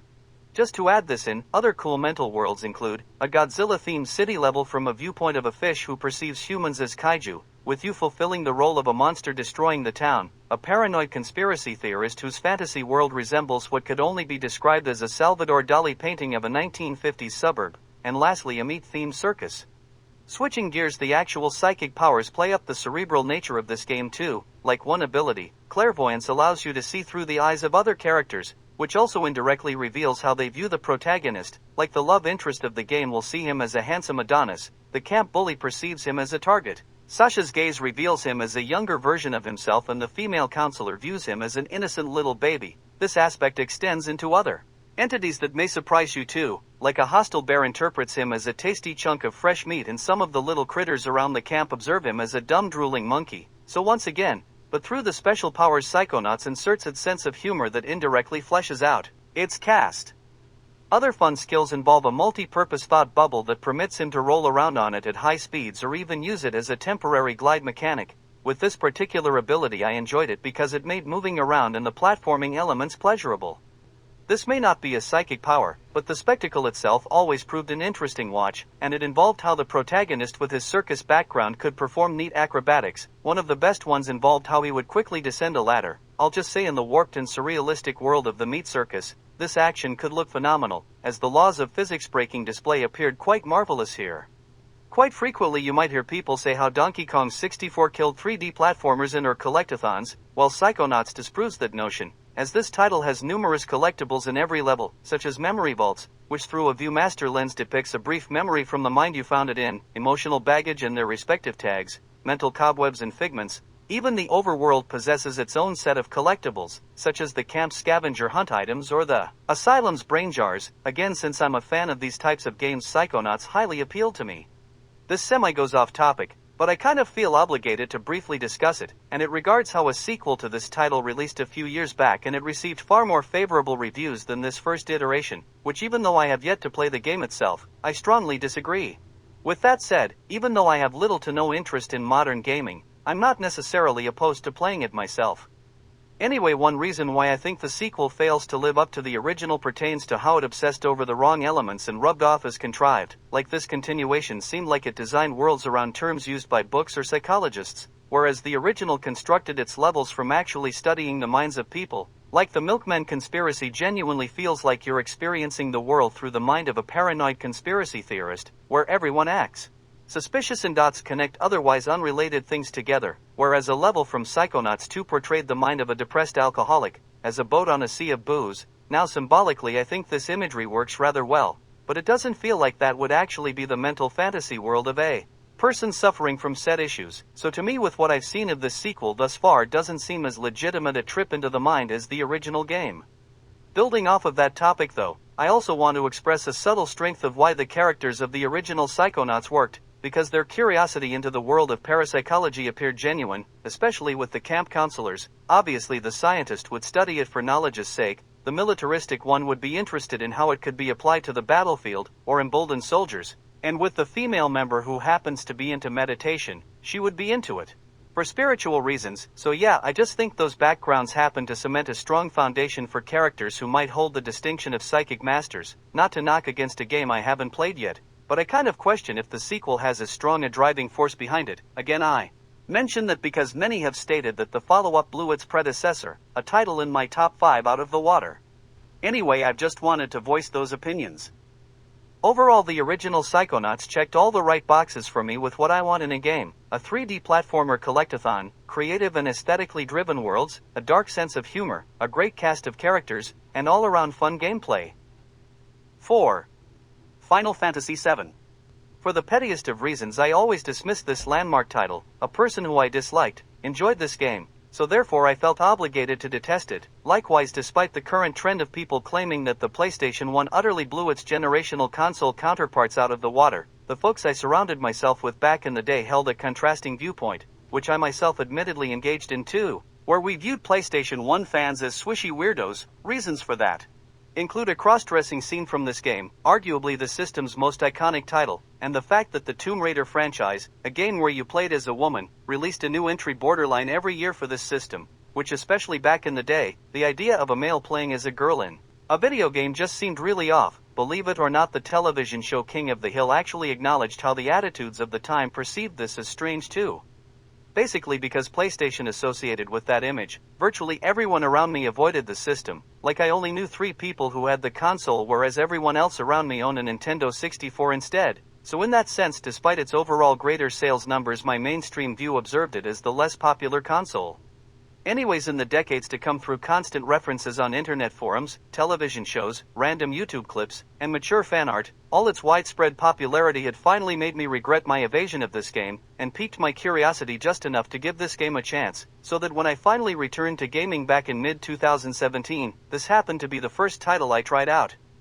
Now, since I spent the last several years on a video game hiatus, playing this, at first came at a great struggle, and even though I enjoyed what I was seeing, I still wanted to quit. But as you might guess, I persevered, and this ended up as one of my favorite games ever. Onto the game itself. Now, right away, the atmosphere of the world instantly sold me. Frequent usage of night, a cramped, futuristic and industrial society, which promotes sensations of claustrophobia, and lots of neon lighting that often emphasizes the color of green, which itself implies an artificial, polluted world. Think of it like this: the color of green generally associates with plants, or better yet, nature, meaning its application to a mechanical and unnatural world kind of makes it a perversion of natural order. Beyond that, the legendary aesthetics of Final Fantasy VII carries on into the later environments. Like, since so much of the early game occurs in this area, you'd expect the rest of the story to continue in a similar type of environment, but after escaping this town you learn that much of the outside world exists uncontaminated and unrestrained by industrialization, so witnessing this drastic tonal change leaves an extremely potent impact. On a similar note, up to this point of the game, most of the enemies you have fought have seemed relatively human-sized, but one of the first foes of the outside world you encounter happens to be a gigantic-sized snake that dwarfs any obstacle you've faced thus far, which helps express how the world contains so much more than the previously claustrophobic city at the beginning of the game, as well as establishing how up to this point you and your group had only been big fish in a small pond.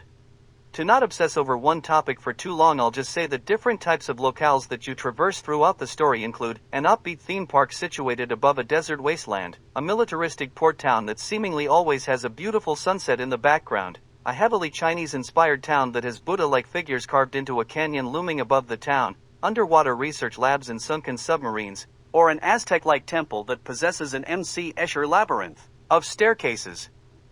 Overall, I think Final Fantasy VII harbors some of the greatest locations across the whole medium of video games.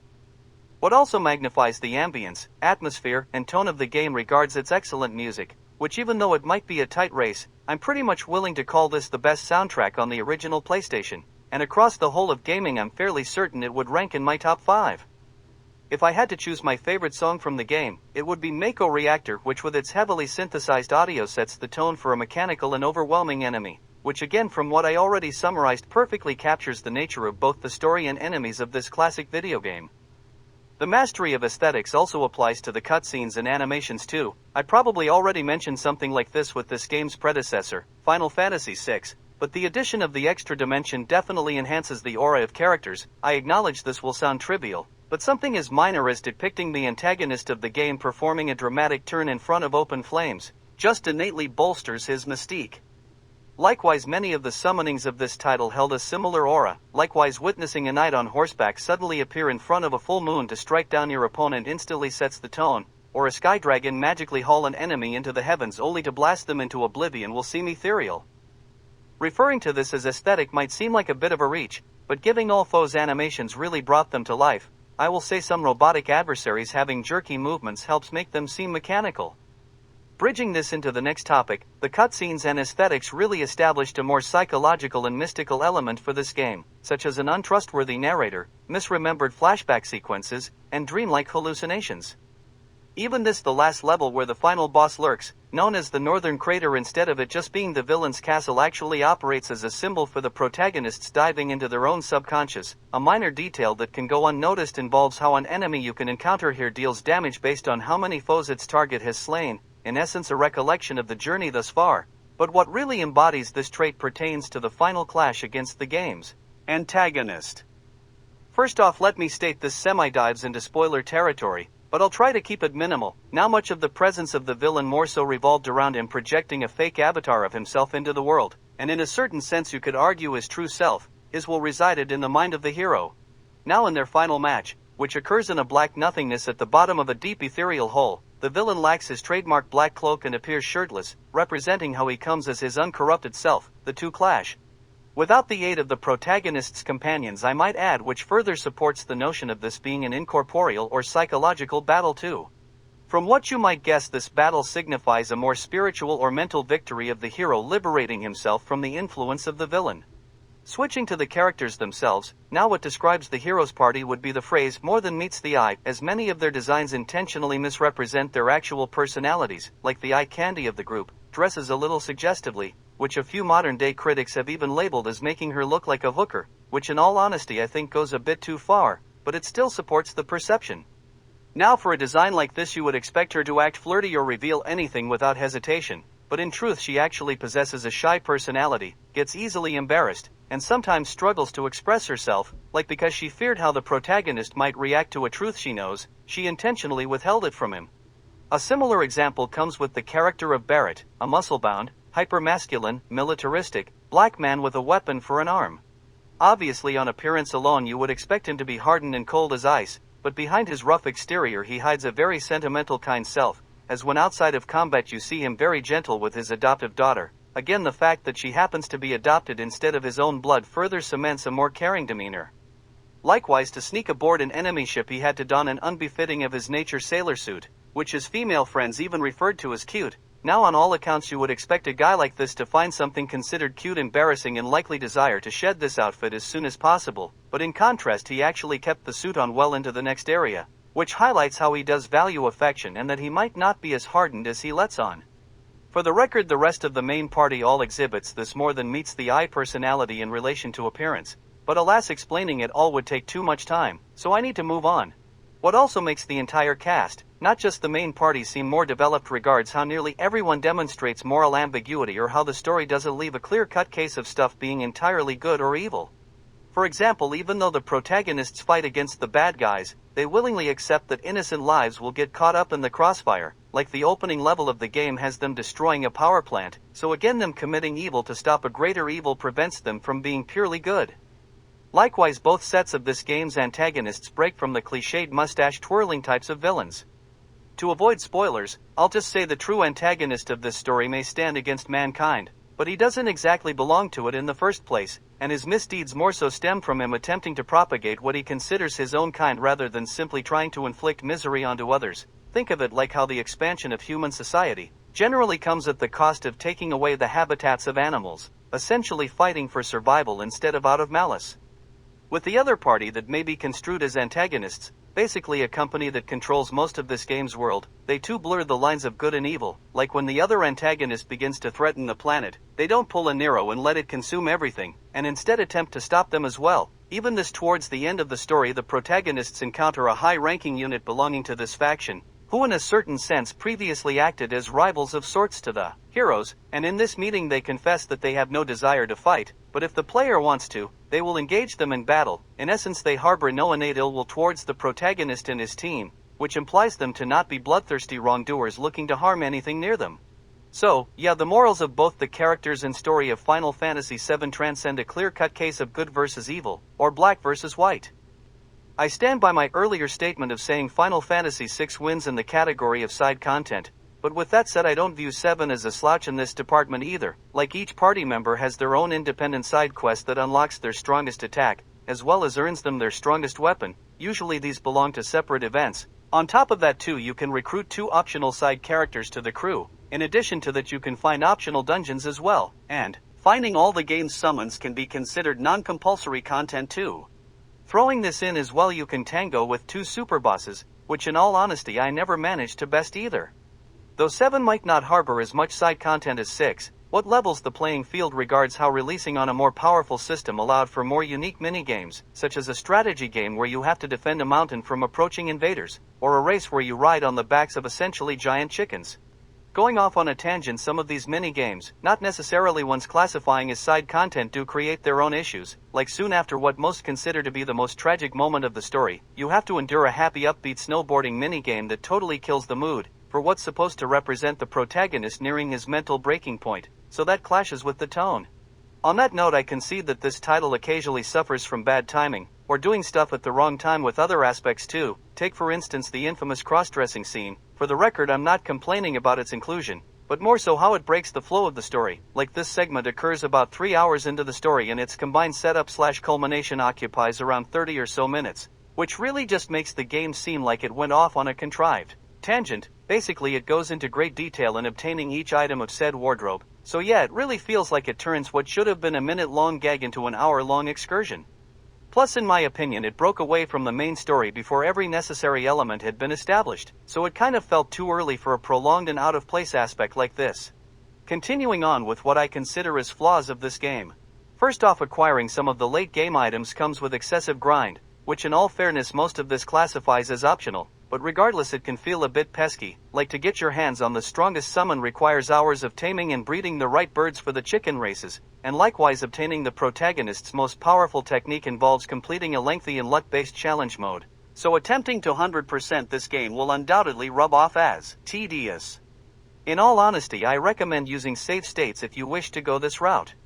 A pet peeve of mine in video games pertains to how you can miss out on certain items if you level up too quick or progress the story too fast, and I'll just say this story can be absolutely merciless in this regard. What somewhat branches off of this topic concerns improper programming, which indirectly led to an occasion of this issue. For example, one item can copy certain moves of enemies if equipped when they perform said technique. Now, due to bad coding, one of these attacks will only be utilized once across an entire playthrough, thus making it especially easy to miss. The game has more programming errors, but I got to move on. Next, a separate issue I have with this game revolves around how every so often, the application of themes to the story presents itself a little too heavy-handed, such as with tiered cities to represent classism, or the plot's overemphasis on environmentalism. With that said, if I experienced this title at a younger age, I don't think I would have been bothered by it all that much, if at all. 3. Ratchet and Clank, Going Commando. My favorite entry in this franchise, and I swear my reasons for that go beyond it just being my first venture into the series. To start off, what separates this sequel from its inception pertains to its greater emphasis on combat. What surprisingly contributed quite a bit to this aspect revolved around how opening up the weapon wheel now paused the action, so that while in use, enemies couldn't attack you. As minor as this may sound, this made the battle system all the more enjoyable. As to Switch, what I generally consider the strongest quality in this franchise, the weapons, no longer required you to go run off and hide to prevent enduring accidental damage, so to me this resulted in a more streamlined experience. Continuing on with what I called the best quality of this game, I hold the opinion that this entry featured the best weapons across the entire franchise. Now a small factor for this rationale involves how the more unique and interesting ones from the first game returned for this sequel, but in addition to that, Going Commando just introduced so much new material that either broke new boundaries, refined those of the past, or inserted completely new ideas into the mold. For example, this follow-up added a sniper rifle into the fray, a munition type not present in the first game. Next, I'll compare the first weapon acquired in each game, the blaster from the original title versus the Lancer of Going Commando. Now the blaster fires a small ball of energy every second or two. Now in contrast, the Lancer discharges about 3 energy streaks in that same interval, which results in the weapon feeling stronger and the combat more action-packed and speedier. Besides that, visually a ball as ammunition just seems less dynamic than an energy streak, as the latter implies that it moves so fast that it's stretched out while being fired.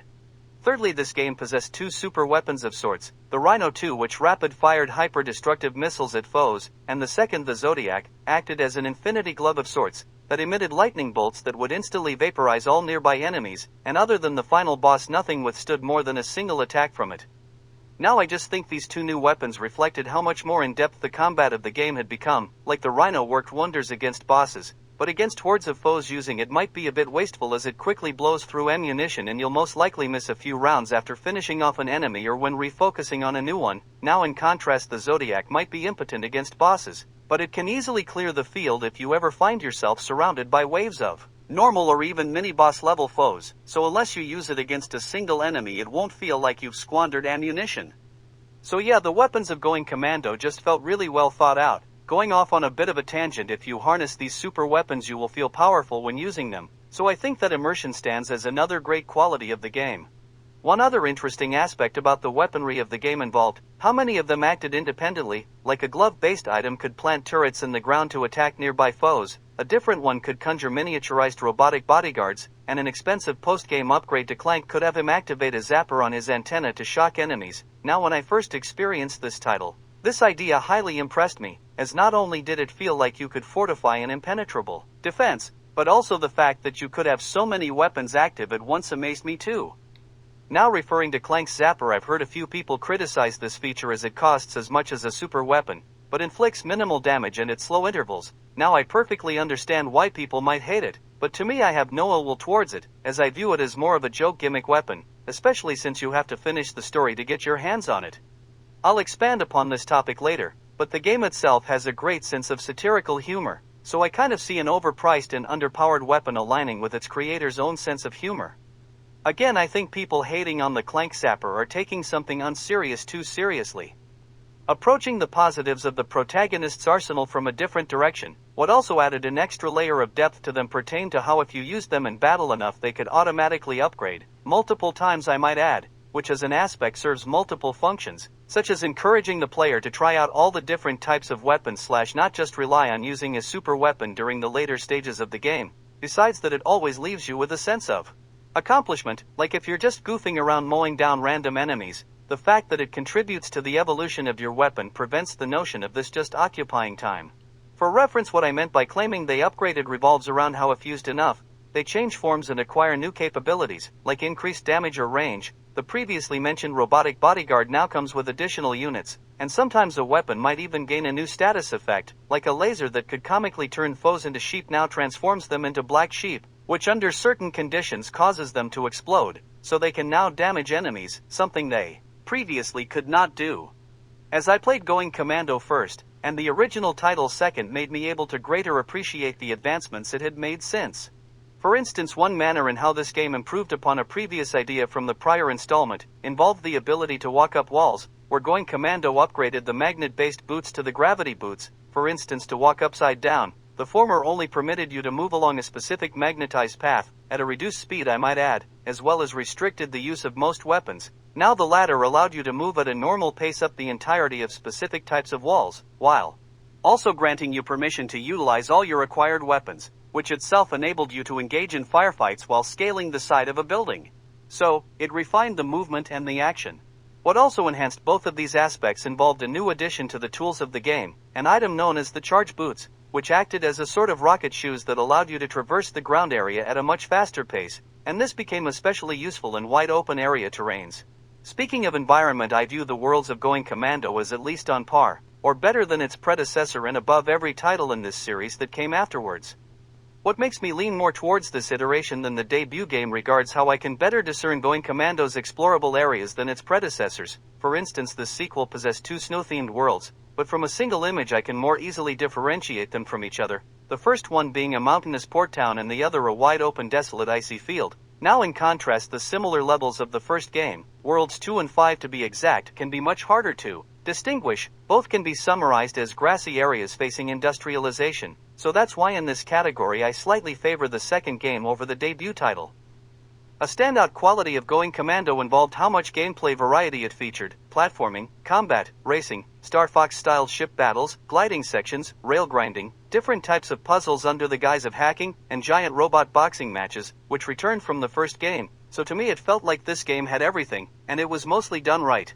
On that note, I will say I remember many people complaining about the gliding sections, which I'm willing to consider as a weakness of this title, but with that said I'll mention that I played this game so much that I could effortlessly complete these segments on my first attempt after a few go-arounds, so I will say that with enough practice you can get the hang of it, but yeah, I won't disagree if you call it poorly programmed.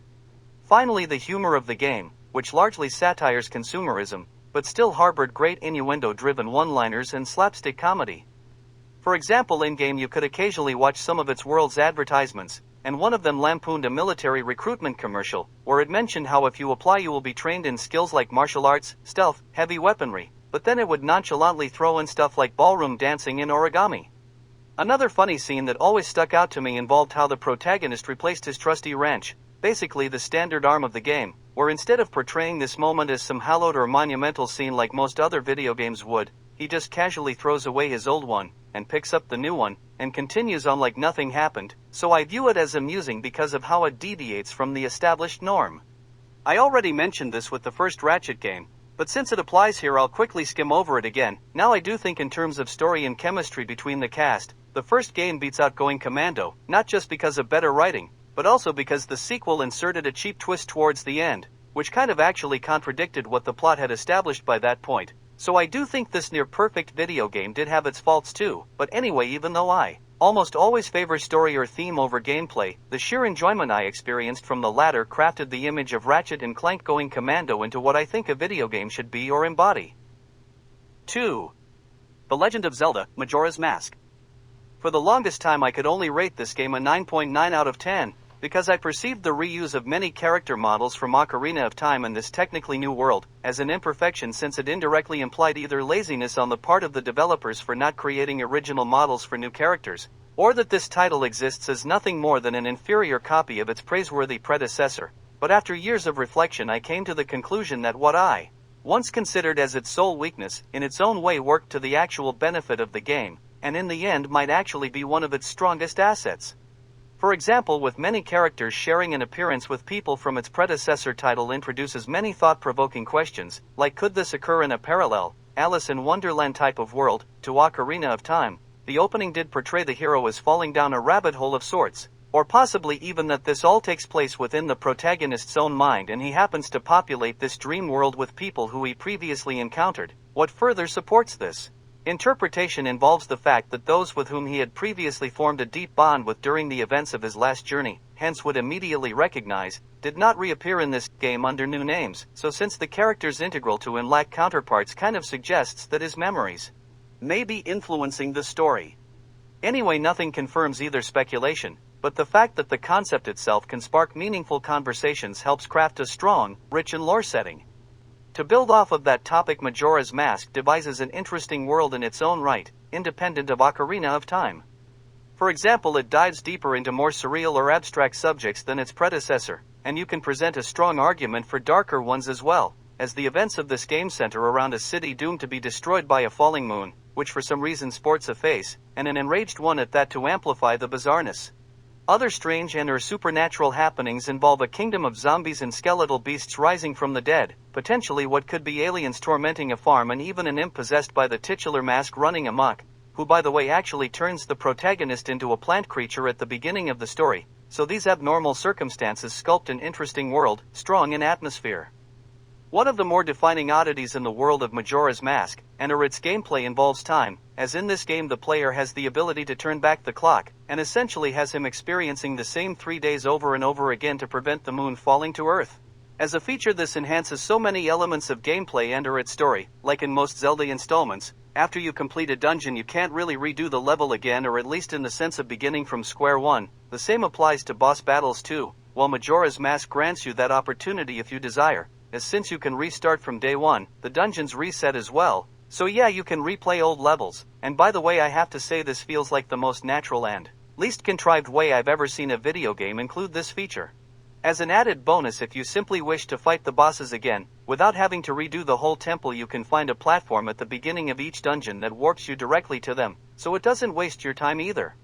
I mention this because triumphing over bosses usually affects the outside world in some way that opens up new side quests, like besting the boss in an icy region results in all the snow thawing out, which opens up activities like racing or allows warm-blooded creatures to venture outside again. So again, if you missed an objective before having to reset the clock, you can quickly get back to it during the next go-around.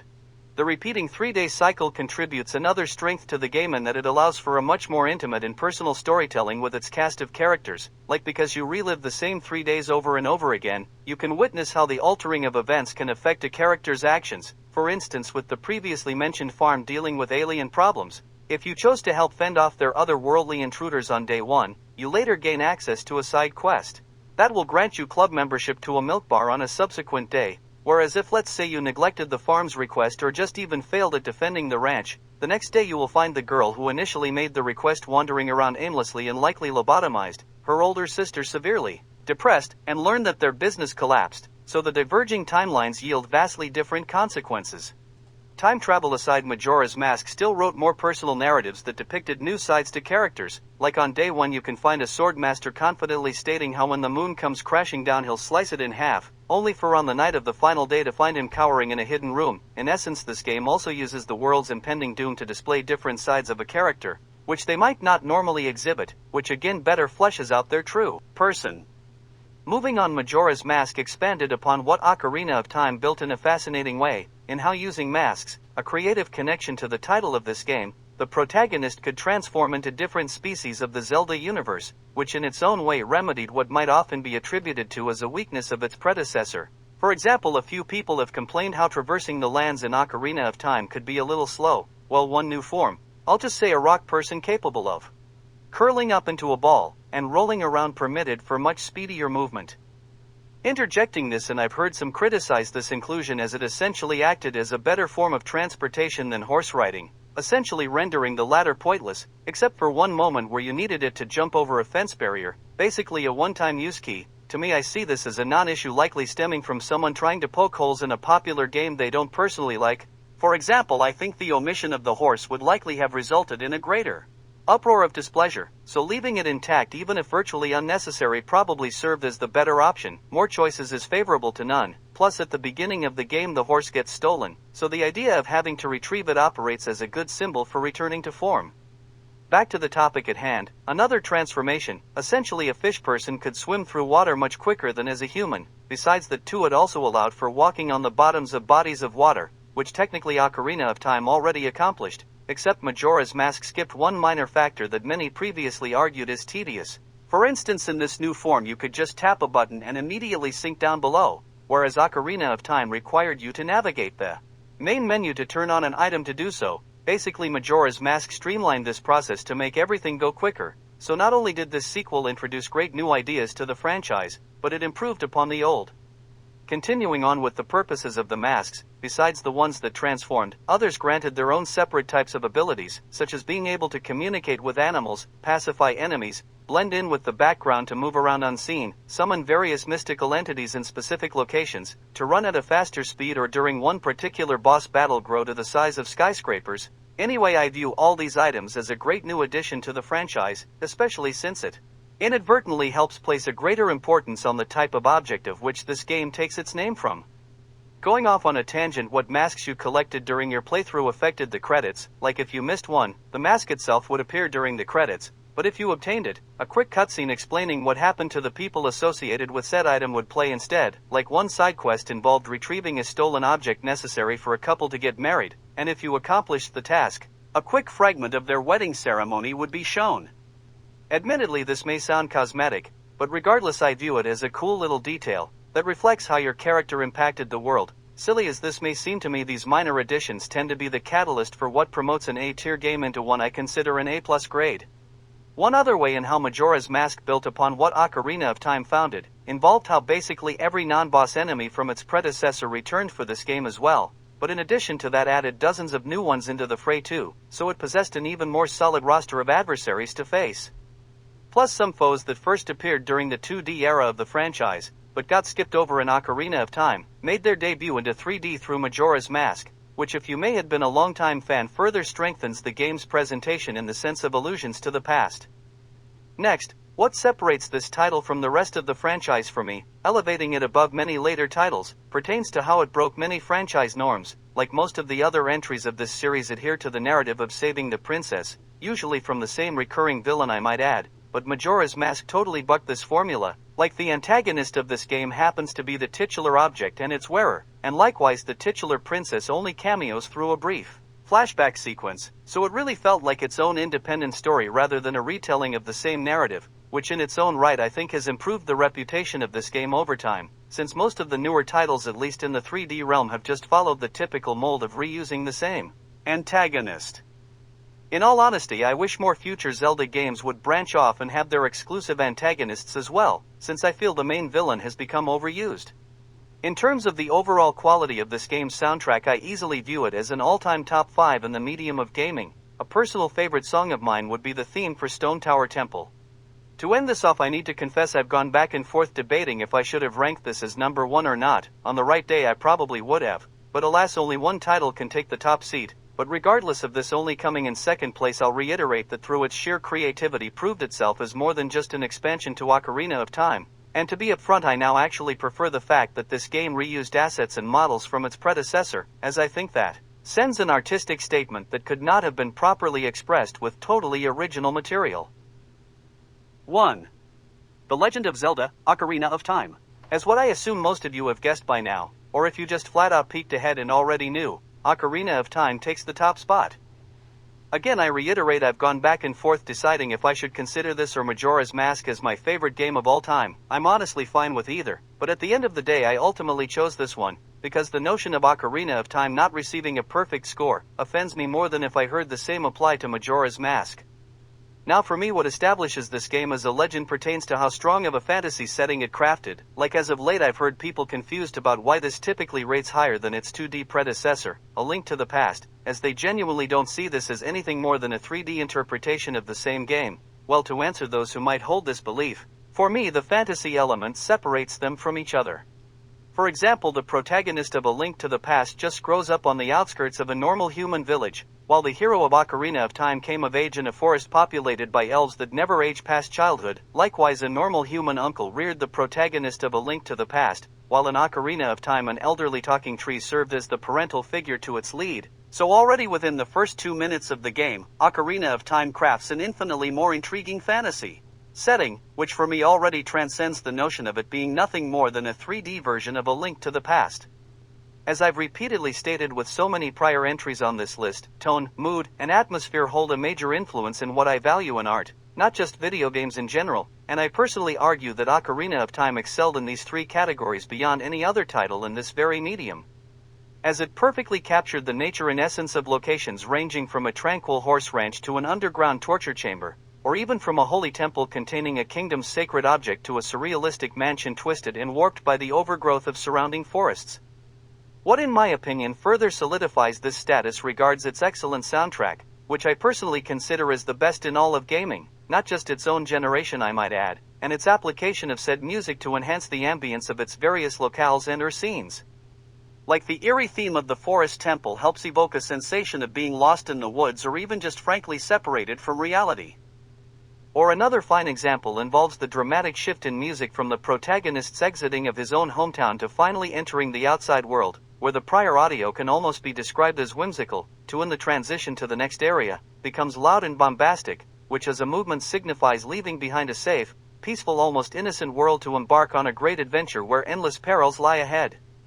Visual effects also supplement this message too, as my assessment of this title possessing great atmosphere and aesthetic occur here too. Like the hometown has a layer of fog surrounding the area, which induces a sensation of feeling isolated from the dangerous outside world, or create the illusion of distance. For the record, I understand this likely operated as a way to hide the draw distance, but regardless it still worked in the game's tonal favor.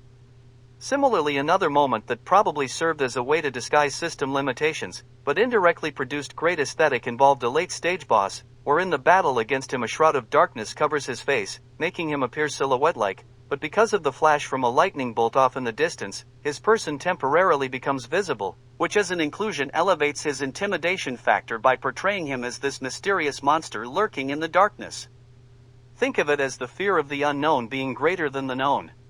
What I also argue is one of the strongest assets of Ocarina of Time involves how it staged its cinematics, which played an instrumental role in establishing tone and atmosphere too.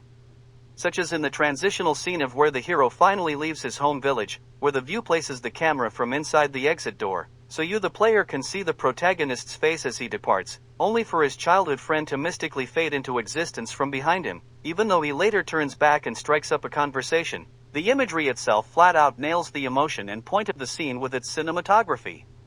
If you've watched any of my other videos, you may know I'm fond of mystical or spiritual scenes, and this idea totally fits the bill. For instance, instead of just waiting for him or popping out from behind the corner, she literally materialized out of nowhere, so a non-grounded in reality entrance that for some reason just feels right on a visceral level. To interpret this fantastical inclusion, one might argue that it communicates through symbolism that she exists more as part of the forest itself rather than as an individual identity, which if you know the later portions of the story proves true. Again, could this be potentially just a product of hardware limitations? Possibly, but regardless it yielded a great idea. I could go on all day breaking down the cinematics of Ocarina of Time, such as the staging of the interactions with everyone's favorite ninja bard, or why I personally feel that the blows that finished off the antagonist is superior to any other entry of this series, but alas, I must continue on. On to the interactiveness of the items. Now, even though I realize many of these objects already existed in prior installments of this series, I believe Ocarina of Time improved upon their usage, like one item, a retractable hook that could either be used to pull smaller objects to you or propel you to larger ones, previously existed in A Link to the Past. Admittedly, even though this tool interacts with the environment in the same way as it had done with prior releases, I just feel the transition into the third dimension made this tool far more interesting, as it now gave off a more cinematic vibe, like crossing over gaps on a 2D plane simply won't look as cool as it will in a 3D world, since it lacks the same sense of depth or being able to present alternate camera angles, it just can't compete. The other tool that always struck me as fascinating would be the ocarina, and how you could now play it. Again, instruments existed in prior entries. In Link's Awakening you could actually select an environment-affecting song to play, but Ocarina of Time ramped that up a degree by being actually able to perform a music's tune yourself, which added such an immersive element to the game. Obviously this won't fool you into thinking that you're some great musician and all, but it just felt like it added a new layer of depth and variety to the game. Similarly, the move into 3D also elevated the combat from rubbing off as just a puzzle mechanic to a full-fledged battle. Plus the Z-targeting provided a much more intense and cinematic portrayal of fights in video games. Speaking of the combat system, I always enjoyed how most fights of this game involved monsters rather than just grunts or basic sword-wielding opponents, like the first enemy you encounter happens to be a snake-like plant that will strike if you near, but because its roots lock it in place, it can't pursue you if you move out of its range. Now the reason for my disdain of the grunt-type enemies revolves around how they almost seem more akin to space-filling adversaries rather than as actual enemies, and primarily due to their overuse. often leads the combat into feeling repetitive, and that's why I favor the enemies of Ocarina of Time being monsters or various creatures, since due to their unique shapes and characteristics they add variety to every encounter, so it doesn't rub off as the same old redundant type of battle.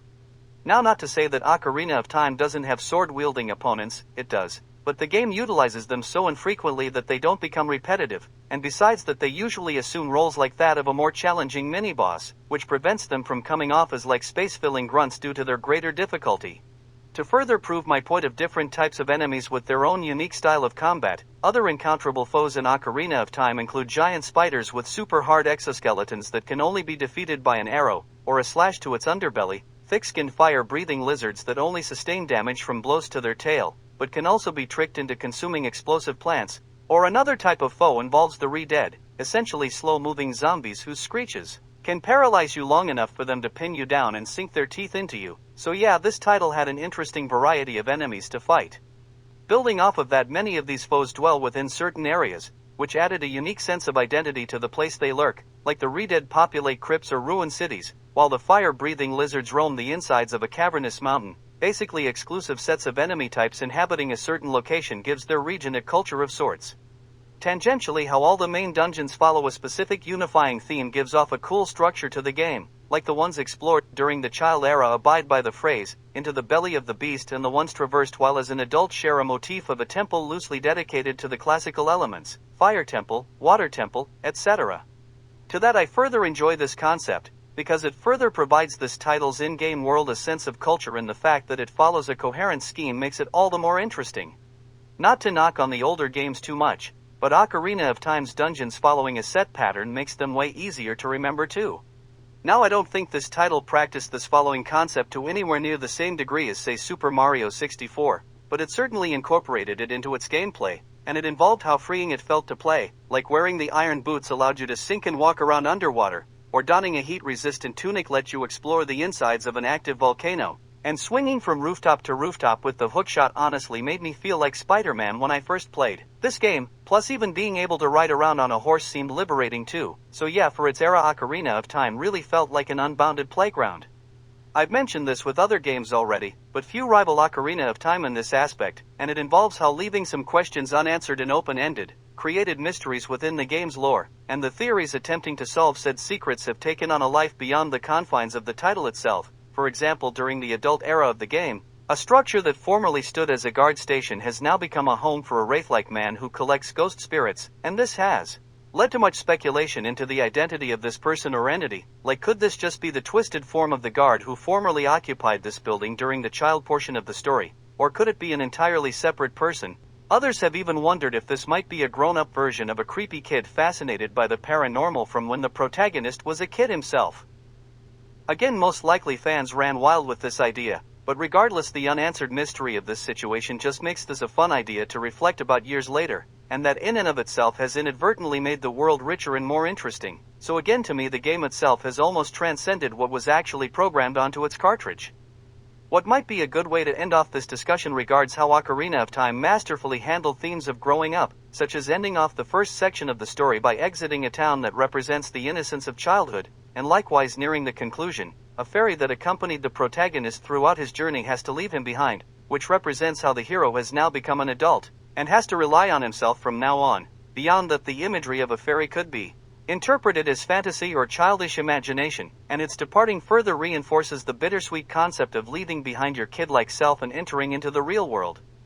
Overall, with my highly critical nature, I hesitate to give anything a perfect score, but with all that said, I'll bestow that honor upon Ocarina of Time. Now yes, I acknowledge that if you look hard enough you can find some blemishes, certain areas could have looked better, and other stuff needed streamlining, which to be fair I'll say in most cases interesting menu design and good sound effects nullified any negative aspects for me, but as I stated earlier, trimming points off of something for what it did wrong usually coincides with overlooking what it did right, and in this case Ocarina of Time threw its attention to fantasy, themes, cinematics, music, audio, atmosphere, environment, characters, enemies, and gameplay more than make up for any minor blemish and earn it the right for me to call it a 10 out of 10 game.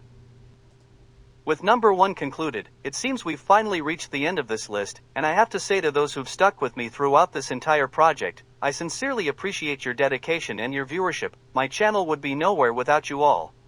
I admit I probably went a little overboard with this 100+ page script. Regardless though, I've finally been able to articulate on some thoughts that I've been wanting to express for, in some cases, years. With that said, I plan on returning to anime-related content next, hopefully with a non-text-to-speech voice, if you get my drift.